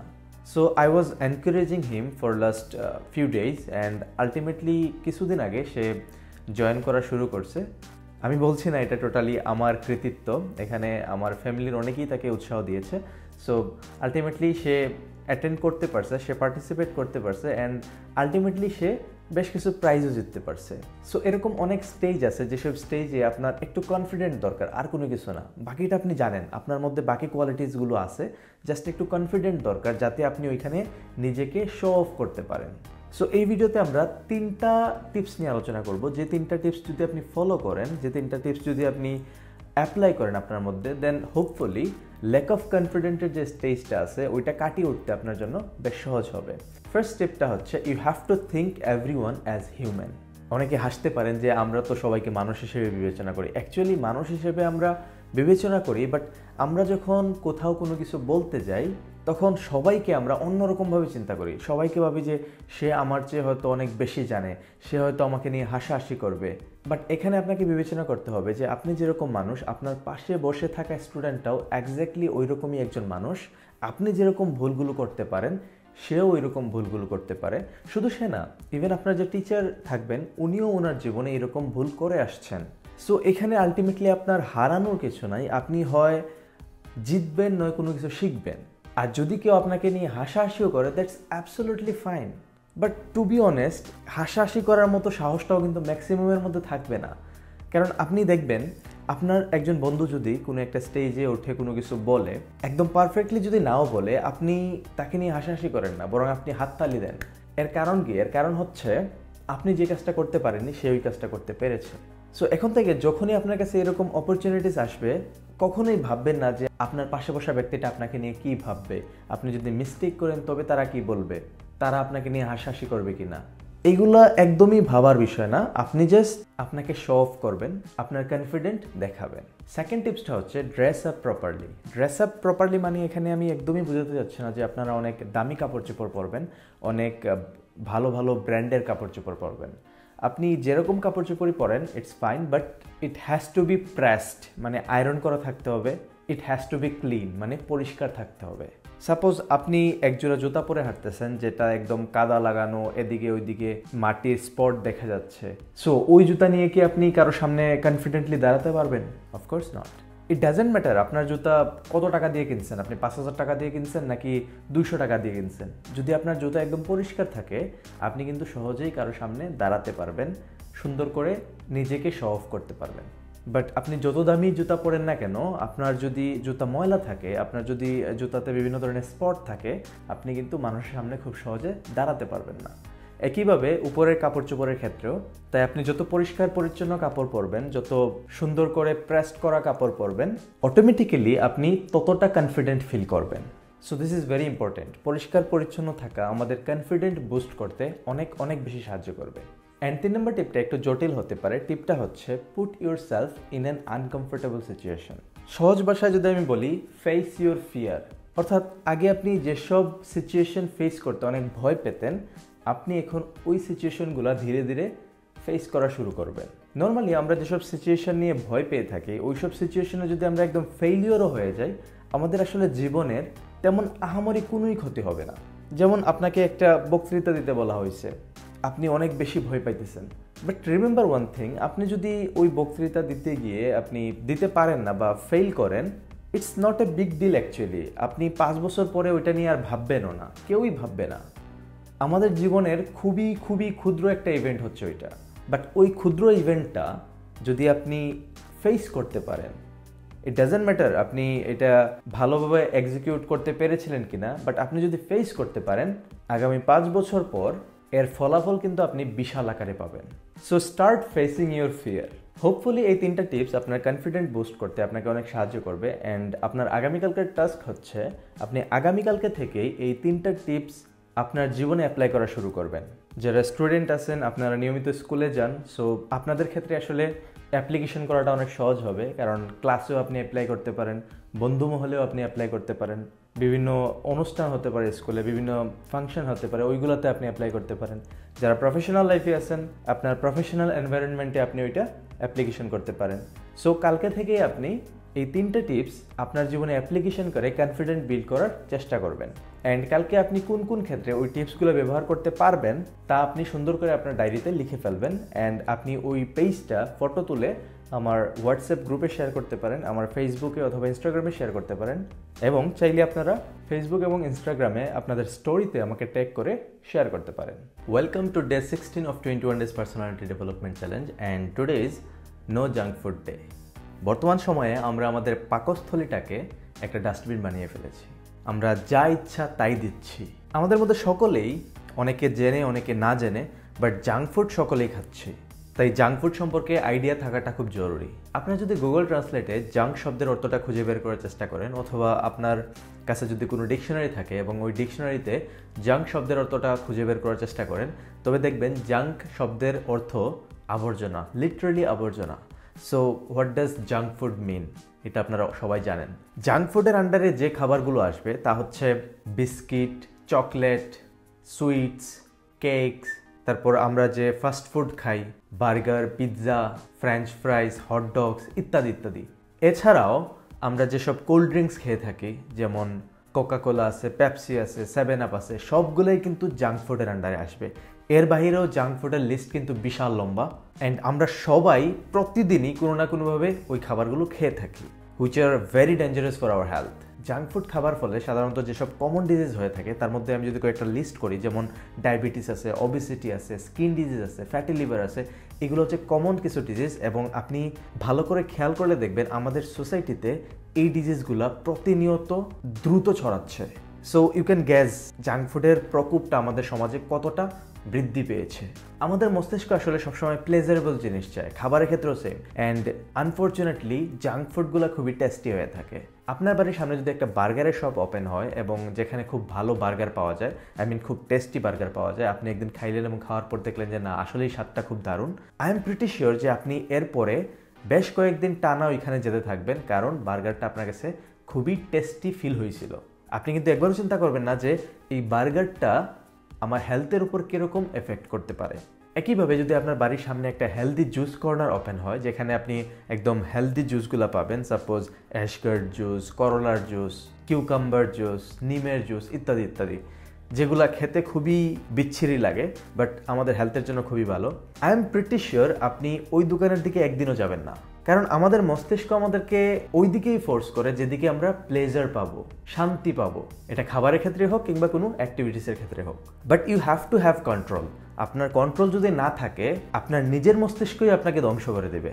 আপনি যদি প্রতিনিয়ত খাবার খেয়ে যান, প্রতিনিয়ত জাঙ্ক ফুড খেয়ে যান, হয়তো 1 বছর 2 বছর পরে দেখবেন যে আপনার ওয়েট 50 থেকে কখন যে 70 হয়ে গেছে আপনি ধরতেও পারবেন না, চিন্তাও করতে পারবেন না। তারপর আপনি পেরেশানিতে পড়ে যাবেন যে কিভাবে ওয়েট লস করা যায়, অ্যান্ড আলটিমেটলি ওই টাইমে ওয়েট লস করাটা খুবই খুবই মুশকিল কাজ হয়ে দাঁড়াবে। এখন কথা হচ্ছে, আমরা কি জাঙ্ক ফুড একবারই খাবো না? না, এরকম কিছু না। আপনি জাঙ্ক ফুড খাবেন, একদম নিজের প্রতি এতটা নির্দয় হওয়ার প্রয়োজন নাই। জাঙ্ক ফুড খাবেন বাট খুবই কম। আপনি সপ্তাহে হয়তো একদিন ট্রাই করতে পারেন এবং যেদিন জাঙ্ক ফুড খেলেন ওই দিন একটু বেশি করে এক্সারসাইজ করে ফেলেন, যাতে করে ওই খাবারগুলো বার্ন হয়ে যায়। বাট রেগুলার সপ্তাহে 7 দিনই আপনি জাঙ্ক ফুড খেতে যাবেন না, বা সপ্তাহে 5 দিনই আপনি জাঙ্ক ফুড খেতে যাবেন না। জাঙ্ক ফুডের আরেকটা নাম হচ্ছে অপশনাল ফুড। সো অপশনাল ফুডকে কখনো একদম মেইন কোর্সে অ্যাড করে দিবেন না। আশা করি জাঙ্ক ফুড সম্পর্কে একটা সম্যক ধারণা আপনি পেয়ে গেছেন। জাঙ্ক ফুডের আরও অনেক লিস্ট আছে, যে লিস্টটা আপনি গুগল থেকে বের করে নিতে পারেন। অ্যান্ড আপনার আগামীকালের কাজ হচ্ছে আপনি জাঙ্ক ফুডের একটা লিস্ট বের করবেন এবং ওই লিস্ট থেকে আপনি নিয়মিত কোনগুলো খান তার একটা লিস্ট আপনার ডায়েরিতে লিখবেন। তারপর আগামীকালকে আপনি পুরো দিন টোটালি জাঙ্ক ফুড ফ্রি থাকবেন, অর্থাৎ কোনো জাঙ্ক ফুড না। অ্যান্ড দিন শেষে আপনি ডায়েরিতে লিখবেন যে কোন কোন জাঙ্ক ফুড খাওয়ার ইচ্ছা হয়েছিল বাট আপনি খাননি, which will prove your self control. তারপর ওই পেজের একটা ছবি তুলবেন, ছবি তুলে আমার হোয়াটসঅ্যাপ গ্রুপে শেয়ার করতে পারেন, আমার ফেসবুক অথবা ইনস্টাগ্রামে শেয়ার করতে পারেন, এবং আপনি চাইলে ফেসবুক অথবা ইনস্টাগ্রামের স্টোরিতে আমাকে ট্যাগ করে পোস্ট করতে পারেন। Welcome to day 17 of 21 Days Personality Development Challenge, and today is Digital Detox Day. Detoxification শব্দটার সাথে আমরা সবাই কম বেশি পরিচিত, যার অর্থ হচ্ছে টক্সিন রিমুভ করা। আর ডিজিটাল ডিটক্স মানে হচ্ছে আমরা ডিজিটালি যেসব টক্সিন নিচ্ছি ওই টক্সিনগুলো রিমুভ করা। আমরা সবাই ডিজিটাল ডিভাইসগুলো ব্যবহার করার যে ক্ষতিগুলো আছে তা সম্পর্কে জানি, বাট জানা সত্ত্বেও আমরা ওই ডিভাইসগুলোর প্রতি আসক্ত হয়ে যাই। আমাদের 3rd ইয়ারে একটা সাবজেক্ট ছিল টক্সিকোলজি নামে। ওই টক্সিকোলজির একটা লেকচারে আমাদের টিচার আমাদেরকে বলেছিলেন, লিমিটের অধিক যে কোনো কিছু নেওয়া মানেই টক্সিন নেওয়া। অর্থাৎ যত উপকারী জিনিসই হোক না কেন, আপনি যদি লিমিট ক্রস করে ফেলেন, লিমিটের বেশি নিয়ে থাকেন, তা কিন্তু বিষের মতো কাজ করবে। ডিজিটাল মিডিয়া বা ডিজিটাল ডিভাইসগুলো কিন্তু একইভাবে কাজ করে। আপনি যদি একটা নির্দিষ্ট লিমিটে এগুলো ব্যবহার করেন, আপনি অনেক ইনফরমেশন জানতে পারবেন, আপনি অনেক নলেজ গেদার করতে পারবেন, আপনি বিনোদন পাবেন। কিন্তু আপনি যখন লিমিটের অধিক ইউজ করা শুরু করবেন, তখন থেকেই আসলে ঝামেলা শুরু হবে। আমাদের যেসব মেন্টাল ডিসঅর্ডারগুলো আছে তার মধ্যে অন্যতম হচ্ছে ইনসোমনিয়া, অর্থাৎ রাতে ঘুমোতে না পারা, অ্যাংজাইটি, স্ট্রেস। এগুলোর কিন্তু অন্যতম একটা কারণ হচ্ছে excessive use of digital device. আমি বেশ কিছুদিন আগে একটা ভিডিও বানিয়েছিলাম, ভিডিওটার টাইটেল ছিল মেবি জেনজি চ্যালেঞ্জেস, অর্থাৎ জেনারেশন জি এর ছেলেমেয়েরা কী ধরনের চ্যালেঞ্জ ফেস করে আসতেছে। তার মধ্যে একটা পয়েন্ট আমি আলোচনা করেছিলাম, ওভারলোডেড অফ ইনফরমেশন, অর্থাৎ তাদের কাছে এই মুহূর্তে এত এত ইনফরমেশন আছে যার কারণে তারা বেশিরভাগ ক্ষেত্রে সঠিক ডিসিশন নিতে পারে না। এখন ওই এক্সেসিভ ইনফরমেশনগুলো কীভাবে আসে? এক্সেসিভ ইনফরমেশনগুলো আসার অন্যতম কারণ হচ্ছে excessive use of digital devices. আপনারা ওই ভিডিওটা দেখে নিতে পারেন যদি আপনি জেনজি হয়ে থাকেন, আপনার জন্য অনেক উপকারে আসবে। লিঙ্কটা আমি ডেসক্রিপশনে দিয়ে দিব। তাছাড়াও আমরা সবাই জানি digital device, specially mobile phone বা ল্যাপটপের যে স্ক্রিন, তা আমাদের চোখের জন্য অত্যন্ত ক্ষতিকর। আর বর্তমান জেনারেশনের ম্যাক্সিমাম ছেলেমেয়েদের স্ক্রিন টাইম প্রতিদিন 6 ঘন্টা, 7 ঘন্টা, 8 ঘন্টা পর্যন্ত থাকে। জাস্ট ইমাজিন কি পরিমাণ প্রেশার আমাদের চোখের উপর পড়ে। এই প্রত্যেকটা বিষয় শুনতে খুবই খারাপ লাগে, বাট সবচেয়ে ভয়ঙ্কর যে বিষয় তা আমি এখনো বলিনি, তা হচ্ছে আমরা ধীরে ধীরে সোশ্যালিজম থেকে বেরিয়ে আসছি। এক সময়, অর্থাৎ অনেক আগে, যখন 90s বা 80s সময় যখন বন্ধুবান্ধবরা একসাথে আড্ডা দিত, বা 2001-2 দিকেও যখন বন্ধুবান্ধবরা একসাথে আড্ডা দিত, তখন কিন্তু তাদের কাছে কোনো ধরনের ডিজিটাল ডিভাইস ছিল না। তারা একসাথে মন খুলে কথা বলতে পারত, ভাব বিনিময় করতে পারত, আবেগ বিনিময় করতে পারত। কিন্তু বর্তমানে প্রথমত একসাথে হওয়ার সুযোগটাও কমে আসছে, দ্বিতীয়ত যদিও বাই চান্স একসাথে হতে পারে মানুষজন, তখন দেখা যায় যে সবাই মোবাইল নিয়ে ব্যস্ত, কেউ কারোর সাথে খুব একটা কথাবার্তা বলতেছে না। But as a human being এই বিষয়টা কিন্তু আমাদের জন্য খুবই ভয়ঙ্কর পরিস্থিতি বয়ে আনবে ইন ফিউচারে। সো অ্যাটলিস্ট সোশ্যালিজমের খাতিরে হলেও উইকলি একদিন অন্তত আপনাকে ডিজিটাল ডিটক্স করা উচিত। আপনার আগামীকালকের টাস্ক হচ্ছে আপনি সারা দিনে কেবল 1 ঘন্টা বা তার চেয়েও কম সময় ডিজিটাল ডিভাইস ইউজ করবেন। আই বিলিভ আমার এই ভিডিওটা যারা দেখতেছেন তাদের বেশিরভাগই হচ্ছেন স্টুডেন্ট, অ্যান্ড স্টুডেন্টদের জন্য এই মুহূর্তে ডিজিটাল ডিভাইসগুলো ইউজ করার প্রয়োজন আছে, বাট এতটাও প্রয়োজন নেই যে আপনাকে দৈনিক 7 ঘন্টা 8 ঘন্টা ইউজ করতে হবে। সো আপনি আগামীকাল কেবল 1 ঘন্টার জন্য বা তার চেয়েও কম সময়ের জন্য আপনার হাতে যে মোবাইল ফোন আছে বা অন্যান্য যে ডিজিটাল ডিভাইসগুলো আছে তা ব্যবহার করবেন, এর চেয়ে বেশি নয়। আর যদি আপনি এটা সাকসেসফুলি করতে পারেন, আমি জানি এই কাজটা করা খুবই কঠিন হবে, কারণ আপনাদের বেশিরভাগেরই হয়তো স্ক্রিন টাইম 6 ঘন্টা 5 ঘন্টা করে আছে। সো ওইটাকে 1 ঘন্টায় নামিয়ে আনা খুবই টাফ হবে। বাট আপনি যদি করতে পারেন, দেন আপনি আপনার ডায়েরিতে লিখবেন successfully done the challenge off day 17। তারপর আপনি কত সময় ডিজিটাল ডিভাইস ইউজ করেছিলেন তা আপনার ডায়েরিতে লিখে ফেলবেন। অথবা আপনি একটা কাজ করতে পারেন, প্রত্যেকটা ফোনে আসলে স্ক্রিন টাইম দেখা যায় যে কত সময় আপনি ইউজ করেছিলেন, ওই স্ক্রিন টাইমের একটা স্ক্রিনশট নিতে পারেন। তারপর আপনি আপনার ডায়েরিতে যা লিখেছেন এবং আপনার যে স্ক্রিনশট, দুটোই আপনি আমার হোয়াটসঅ্যাপ গ্রুপে শেয়ার করতে পারেন, আমার ফেসবুক অথবা ইনস্টাগ্রামে শেয়ার করতে পারেন, অথবা ফেসবুক এবং ইনস্টাগ্রামে আমাকে ট্যাগ করে স্টোরিতে অ্যাড করতে পারেন। Welcome to day 18 of 21 days personality development challenge, and today is Apology day. কখনো কি ভেবে দেখেছেন একটা সম্পর্ক গড়ে তুলতে কত সময় লাগে, আর ওই সম্পর্কটা খারাপ হতে কত সময় লাগে? অনেক ছোট ছোট রিজন থাকে, যেসব রিজনের কারণে একটা তিলে তিলে গড়ে তোলা সম্পর্ক, অনেক লম্বা একটা সম্পর্ক নিমিষের মধ্যেই ভেঙে যায়। আর ওই মোমেন্টটাতে যদি কেউ একটা লম্বা শ্বাস নিত, একটু সময় নিত, একটু চিন্তা করত, তবে কিন্তু সম্পর্কটা ভাঙে না। আমরা কতটা রিভার্স চিন্তা করি, আমরা হাজারো লাখো সুন্দর সুন্দর মুহূর্ত নিয়ে একটা সম্পর্ক সাজাই, 2 বছর 3 বছর 5 বছর নিয়ে একটা সম্পর্ক সাজাই।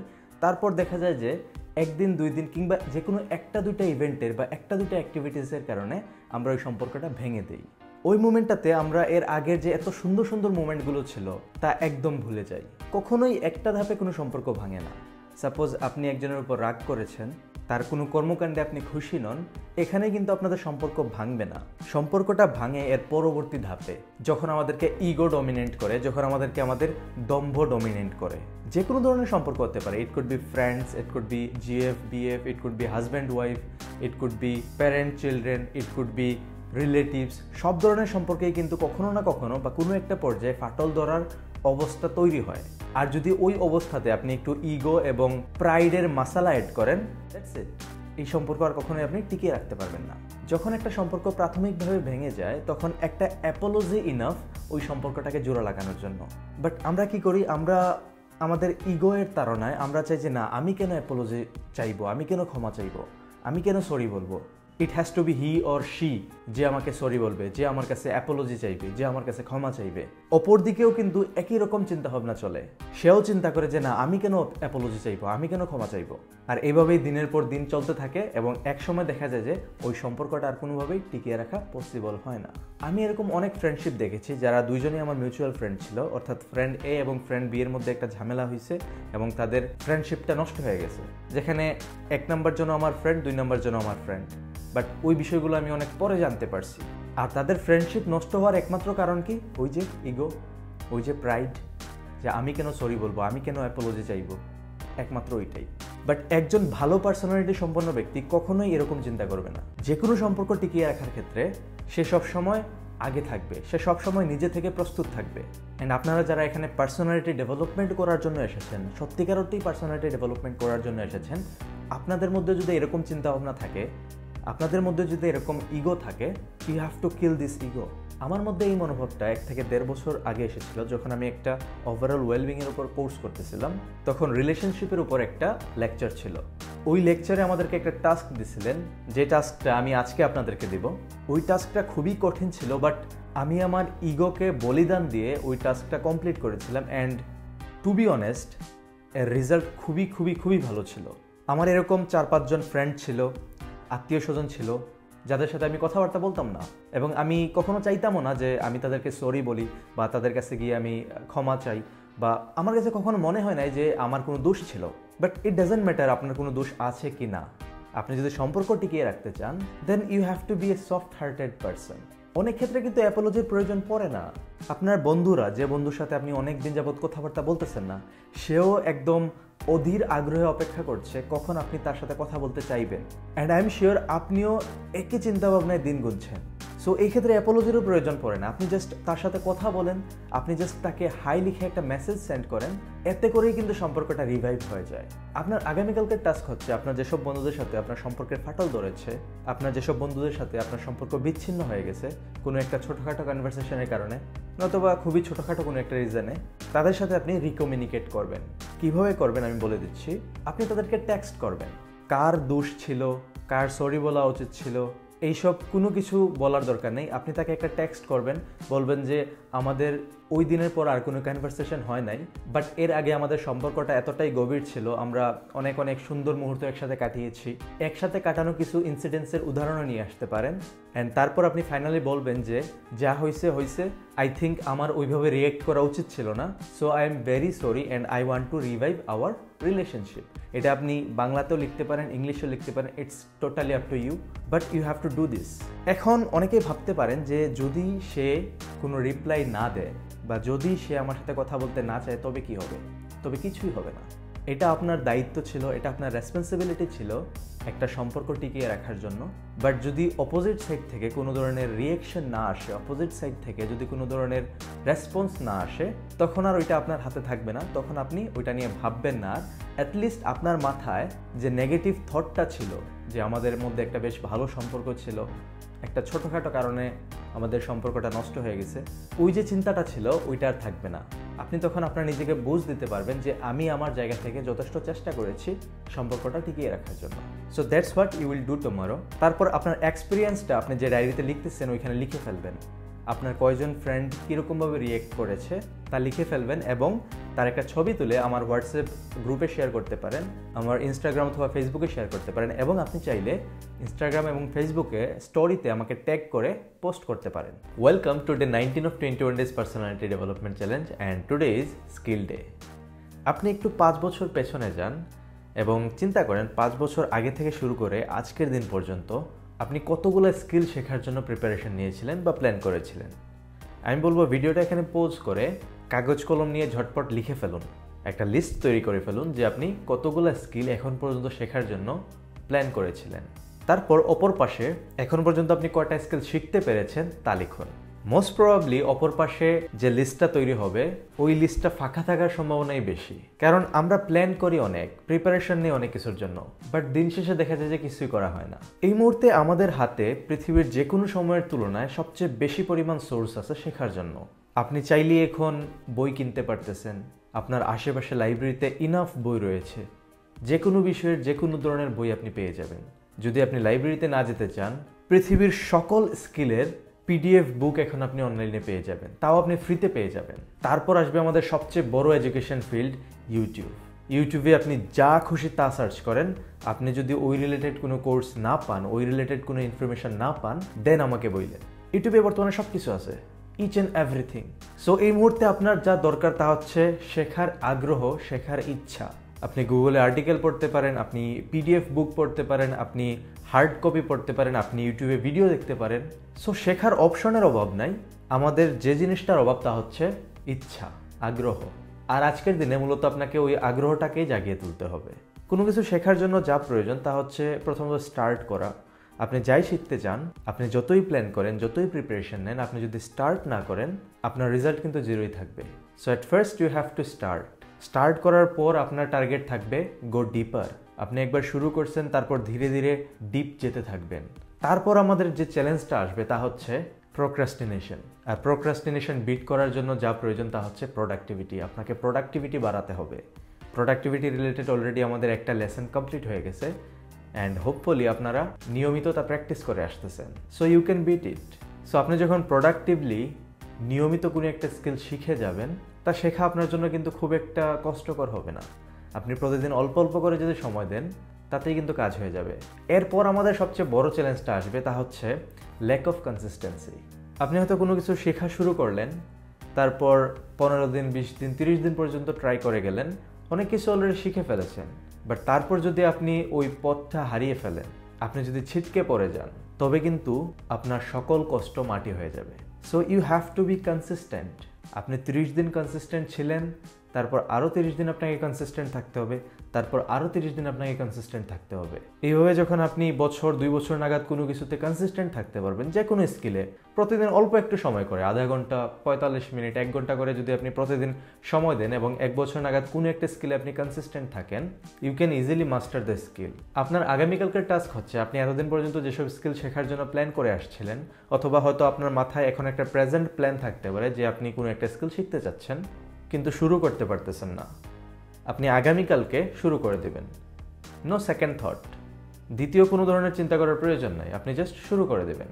তারপর প্রোডাক্টিভলি ওই স্কিলটা শেখা শুরু করবেন, কনসিস্টেন্টলি ওই স্কিলটা শেখা শুরু করবেন।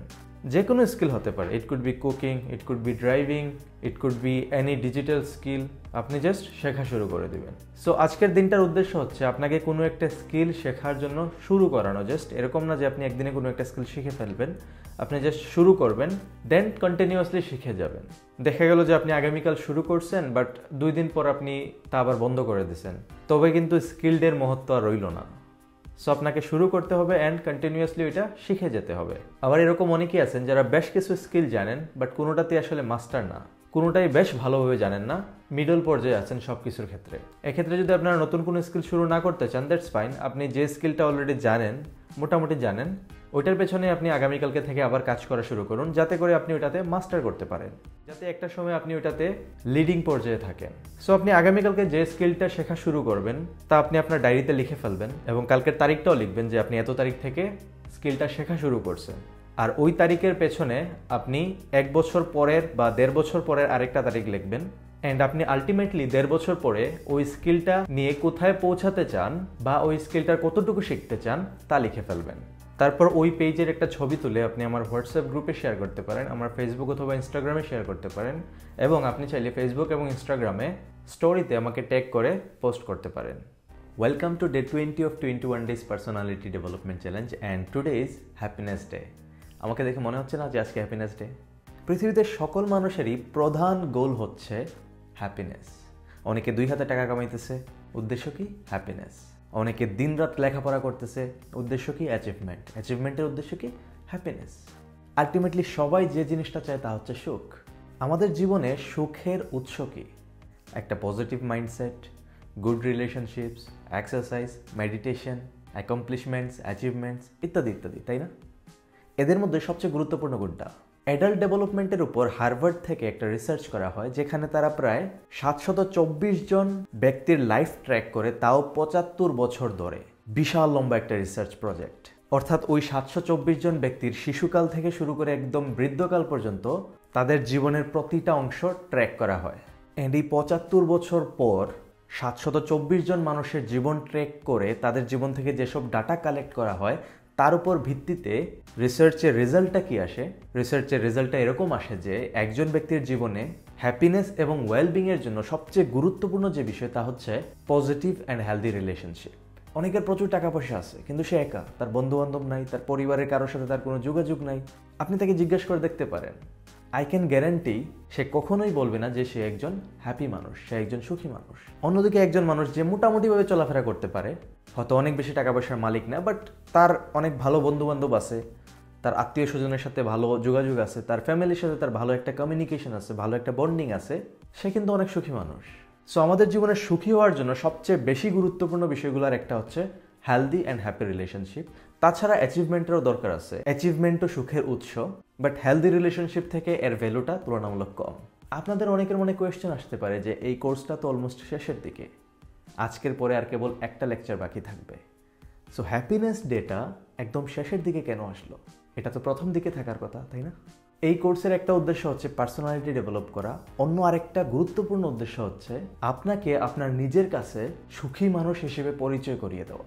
আর একজন সুখী মানুষ হওয়ার জন্য যেসব উপকরণ প্রয়োজন, একটা পজিটিভ মাইন্ডসেট যেটা আমাদের ডে 1-এ ছিল, একটা হেলদি রিলেশনশিপ যার জন্য আমরা অনেকগুলো লেসন কমপ্লিট করে এসেছি, SHR মেথড মনে আছে আপনাদের, no arguments day, no judgment day, apology day, এই প্রত্যেকটা বিষয় কিন্তু আমাদের একটা হেলদি অ্যান্ড হ্যাপি রিলেশনশিপ গঠন করতে সাহায্য করে। তারপর আমরা এক্সারসাইজ ডে পার করে এসেছি, মেডিটেশন ডে পার করে এসেছি, রাইটিং ডে, রিডিং ডে, এই প্রত্যেকটা বিষয় কিন্তু সুখের উপকরণ।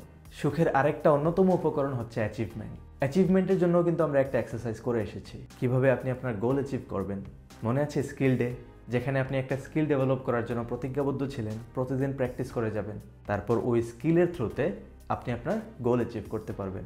তাই আলটিমেটলি হ্যাপিনেস ডেটা একদম শেষের দিকে রাখার মূল উদ্দেশ্য হচ্ছে হ্যাপি থাকার জন্য যেসব উপকরণ প্রয়োজন, যে ভিত্তিটা প্রয়োজন, তা আমরা ধীরে ধীরেই আগে থেকে প্র্যাকটিস করে এসেছি। তাই এখন আমাদের জন্য সুখী থাকা তুলনামূলক অনেক সহজ। মনে রাখবেন, আপনি আগে যে প্র্যাকটিসগুলো করেছেন ডে 19 পর্যন্ত, ওই প্রত্যেকটা প্র্যাকটিসের সমষ্টি হচ্ছে happiness. So if you want to be happy, you have to practice all of them. এরকম না যে একদিনের জন্য একটা টাস্ক দিছি, আপনি ওই দিনই জাস্ট কমপ্লিট করলেন, এরপরে আর কিছু করলেন না, এরপরে আপনি ওটা ভুলে গেছেন। This is not the way to be happy. আপনাকে ওই প্র্যাকটিসগুলো নিয়মিত করে যেতে হবে, প্রতিদিন করে যেতে হবে। আপনি একদিনের জন্য আর্গুমেন্ট করলেন না, এর পরের দিন আবার শুরু করলেন, no, this is not the good personality. এই প্র্যাকটিসগুলো আপনাকে প্রতিদিন করতে হবে। সো আপনার আগামীকালকের টাস্ক হচ্ছে আপনি আপনার ডায়েরিতে লিখে ফেলবেন আপনি যেদিন এই কোর্সটা শুরু করেছিলেন, অর্থাৎ আজ থেকে প্রায় 20 দিন আগে, তখন আপনার মেন্টাল হেলথের কন্ডিশন কেমন ছিল, তখন আপনি কতটা সুখী ছিলেন। আর আজকে 20তম দিনে, অর্থাৎ এই কোর্সটার 20 দিন কমপ্লিট করার পর আপনি নিজেকে কতটা সুখী মনে করতেছেন, আপনার মেন্টাল হেলথ কতটা ইমপ্রুভ হয়েছে মনে করতেছেন। That's it. যদি আপনার কাছে মনে হয় যে বিন্দু পরিমাণ ইমপ্রুভ হয়েছে, that's my achievement and that's my happiness. 21 days personality development কোর্সের শেষ লেকচারে আপনাদের সবাইকে স্বাগতম। যে কোনো কিছু সাকসেসফুলি অ্যাকমপ্লিশ করার পর যে প্রাউড ফিলটা হয়, তা কোনোভাবে আসলে বলে বোঝানো সম্ভব না, তা বুঝতে হয় অনুভূতি দিয়ে। তাই এই কোর্সটার শেষ লেকচারে আমি কীরকম ফিল করতেছি তা আপনাদেরকে কোনোভাবে বলে বোঝাতে পারবো না। And I am very happy, কারণ আপনারা এতদিন পর্যন্ত আমার সাথে ছিলেন। আমার জন্য এর চেয়ে বেশি চাওয়ার কিছু ছিল না। Today is celebration day. আপনারা টানা 20 দিন বিভিন্ন টাস্ক কমপ্লিট করেছেন, অনেক কাজ করেছেন, সো একদিন তো সেলিব্রেশন করা উচিত, তাই না? আমাদের জীবনে সেলিব্রেশনের গুরুত্ব অনেক। প্রত্যেকটা অ্যাচিভমেন্ট সেলিব্রেট করা উচিত। আপনি বন্ধুবান্ধবদের সাথে সেলিব্রেশন করতে পারেন, আপনি আপনার ফ্যামিলির সাথে সেলিব্রেশন করতে পারেন, ইভেন আপনি চাইলে একা একাও সেলিব্রেট করতে পারেন। আমি আজকে প্রায় 4 বছর ধরে দেশের বাইরে আছি, এখানে আমার ফ্যামিলি নেই, বন্ধুবান্ধব সংখ্যাও খুবই কম, so most of the time একা একাই থাকতে হয়। তাই এখানে যদি আমাকে কোনো কিছু সেলিব্রেট করতে হয়, একা একাই করতে হয়। বাট রিমেম্বার ওয়ান থিং, প্রত্যেকটা সাকসেস, প্রত্যেকটা অ্যাচিভমেন্ট অবশ্যই সেলিব্রেট করবেন। নর্মালি আমি এখানে যেভাবে সেলিব্রেট করি, বাংলাদেশ থেকে আসার পর এখানে আসলে খাবার দাবার নিয়ে খুবই সমস্যায় আছি। কেননা বাংলাদেশে আমরা যে ধরনের খাবার দাবার খাই, এখানে আসলে ওই ধরনের খাবার দাবার পাওয়া যায় না। বাংলাদেশের সাথে এখানের মশলাও ডিফারেন্ট, টেস্টও ডিফারেন্ট। সো ওভারঅল খাবারের দিকে বিবেচনা করলে এখানে প্রতিনিয়ত স্ট্রাগল করতে হয়। আর যেহেতু ব্যক্তিটা আমি, যে খাবার দাবার খুবই ভালোবাসে, তার জন্য আসলে স্ট্রাগলের পরিমাণটা একটু বেশিই বলা চলে। সো আমি এখানে যেভাবে সেলিব্রেট করি, প্রত্যেকটা অ্যাচিভমেন্টের পর আমি একটা হলিডে খুঁজে নিই এবং ওই হলিডেতে ভালো কিছু রান্না করার চেষ্টা করি। And that's how I celebrate my achievements. So প্রত্যেকের সেলিব্রেশনের সিস্টেম আলাদা হতে পারে। অনেকে কেক কেটে সেলিব্রেশন করেন, অনেকে ট্রাভেলে চলে যান, ওইটা তারা সেলিব্রেশন হিসেবে বিবেচনা করে, অনেকে ফ্যামিলি পার্টির আয়োজন করে। So it's totally up to you, আপনি কীভাবে সেলিব্রেট করবেন। আমি কিছু আইডিয়া দিতে পারি। আপনি যদি ফুডি পার্সন হয়ে থাকেন, তবে এই পার্সোনালিটি ডেভেলপমেন্ট কোর্সটা কমপ্লিট করার জন্য আপনি যেভাবে সেলিব্রেট করতে পারেন তা হচ্ছে ভালো কিছু রান্না করা। যদি আপনি রান্না না করতে পারেন, আপনার আম্মুকে বলতে পারেন এবং ওনাকে আপনি সাহায্য করতে পারেন। আপনার কাছে যদি জমানো কিছু টাকা থাকে, আপনি অল্প কিছু শপিং করতে পারেন। It also could B A celebration. Normal দিনে কাপড় কেনা এবং সেলিব্রেশন করার জন্য কাপড় কেনা দুইটা কিন্তু ডিফারেন্ট। কারণ নর্মাল দিনে আমরা কাপড় কিনে যে আনন্দ পাই, ঈদের আগ মুহূর্তে ঈদের জন্য কাপড় কিনে তার চেয়ে কয়েক গুণ বেশি আনন্দ পাই। সো যেহেতু আপনি সেলিব্রেশন করার জন্য শপিং করতেছেন, it will be more enjoyable. তাছাড়া আপনার এই অ্যাচিভমেন্ট সেলিব্রেট করার জন্য আপনি একদিনের জন্য কোথাও ট্রাভেল করতে পারেন। অনেক দূরে হয়তো যাওয়ার দরকার নেই, আশেপাশেই কোথাও ট্রাভেল করতে পারেন। আপনি যদি মুভি ফ্রিক হয়ে থাকেন, তবে একটা ভালো মুভি দেখতে পারেন। সো অনেক উপায় আছে সেলিব্রেট করার। তাই এটা সম্পূর্ণ আপনার উপর নির্ভর করবে যে আপনি কিভাবে সেলিব্রেট করবেন, but you have to celebrate. আপনি এত বিশাল লম্বা একটা জার্নি কমপ্লিট করতে পেরেছেন। আসলে 21 দিন টানা কোনো কিছুতে লেগে থাকা খুবই মুশকিল একটা কাজ। খুবই অল্প সংখ্যক মানুষ কনসিস্টেন্টলি 21 দিন কোনো কিছুতে লেগে থাকতে পারে। So you should be proud of yourself যে আপনি টানা 21 দিন আপনার ব্যক্তিত্ব উন্নয়নের জন্য কাজ করে যেতে পেরেছেন। সেলিব্রেশনের পাশাপাশি আজকের দিনে আপনারা আরেকটা কাজ করবেন, তা হচ্ছে ফিডব্যাক। আমি আমার জায়গা থেকে সর্বোচ্চ চেষ্টা করেছি এই কোর্সটাকে যতটা সুন্দর করে সাজানো যায়, যতটা সুন্দর করে উপস্থাপন করা যায়। সো এর মাঝখানে আমার অনেক মিস্টেক থাকতে পারে, অনেক ভুল থাকতে পারে। যদি কোনো কিছুতে আপনারা কোনো ধরনের মিস্টেক খুঁজে পান, অবশ্যই আমাকে ক্ষমা সুন্দর দৃষ্টিতে দেখবেন এবং ভিডিওর নিচে কমেন্ট করে জানিয়ে দেবেন যে আমার ভুলগুলো কী ছিল। আমি অবশ্যই শুধরে নেওয়ার চেষ্টা করব। আরেকটা বিষয় মনে রাখবেন, personality development is a life time process. 21 দিন, 1 মাস কিংবা 2 মাসে আপনি আপনার পার্সোনালিটি ডেভেলপ করে ফেলতে পারবেন না। আপনাকে প্রতিনিয়ত এই প্রসেসটা কন্টিনিউ করতে হবে। আজকে আপনি মানুষের প্রতি দয়াভাব দেখাচ্ছেন, this is good personality, but আপনি কালকে ক্রূরতা দেখাচ্ছেন, এতে করে আপনার দয়াভাবের মহত্বটা আর থাকলো না। সো আপনার মধ্যে এই ভালো বিষয়গুলো ডেভেলপ করতে হবে এবং প্রতিনিয়ত ওইগুলা অ্যাপ্লাই করে যেতে হবে। আমি লাস্ট 20-21 দিনে জাস্ট আপনাদেরকে একটা দিক নির্দেশনা দিয়েছি, একটা রাস্তা দেখিয়ে দিয়েছি এবং ওই রাস্তা দিয়ে প্রতিনিয়ত কন্টিনিউয়াসলি এবং আজীবন হেঁটে যাওয়া এটা আপনার দায়িত্ব। আর যারা আমার সাথে আপনারা 21 দিন পর্যন্ত লেগে থাকতে পেরেছেন, আমি বিশ্বাস করি আপনারা পার্সোনালিটি ডেভেলপমেন্টের এই লাইফ টাইম জার্নিতেও লেগে থাকতে পারবেন। সো আপনার জন্য আগামীকাল অর্থাৎ এই কোর্সের লাস্ট যে টাস্কটা থাকবে তা হচ্ছে সেলিব্রেট করা। আপনি যে এই টানা 21 দিন আমার সাথে লেগে থাকতে পেরেছেন, পার্সোনালিটি ডেভেলপমেন্ট করতে পারছেন, এটা অনেক বড়সড় একটা অ্যাচিভমেন্ট এবং ওই অ্যাচিভমেন্টটা আপনাকে সেলিব্রেট করতে হবে। এই ভিডিওতে আর বলা হচ্ছে না যে দেখা হবে আগামীকাল, কারণ আগামীকাল আমি এই কোর্সের উদ্দেশ্যে আপনাদের সামনে আর আসবো না। হয়তো অন্য কোনো ভিডিওতে বা অন্য কোথাও দেখা হবে। Keep developing your personality and never stop learning.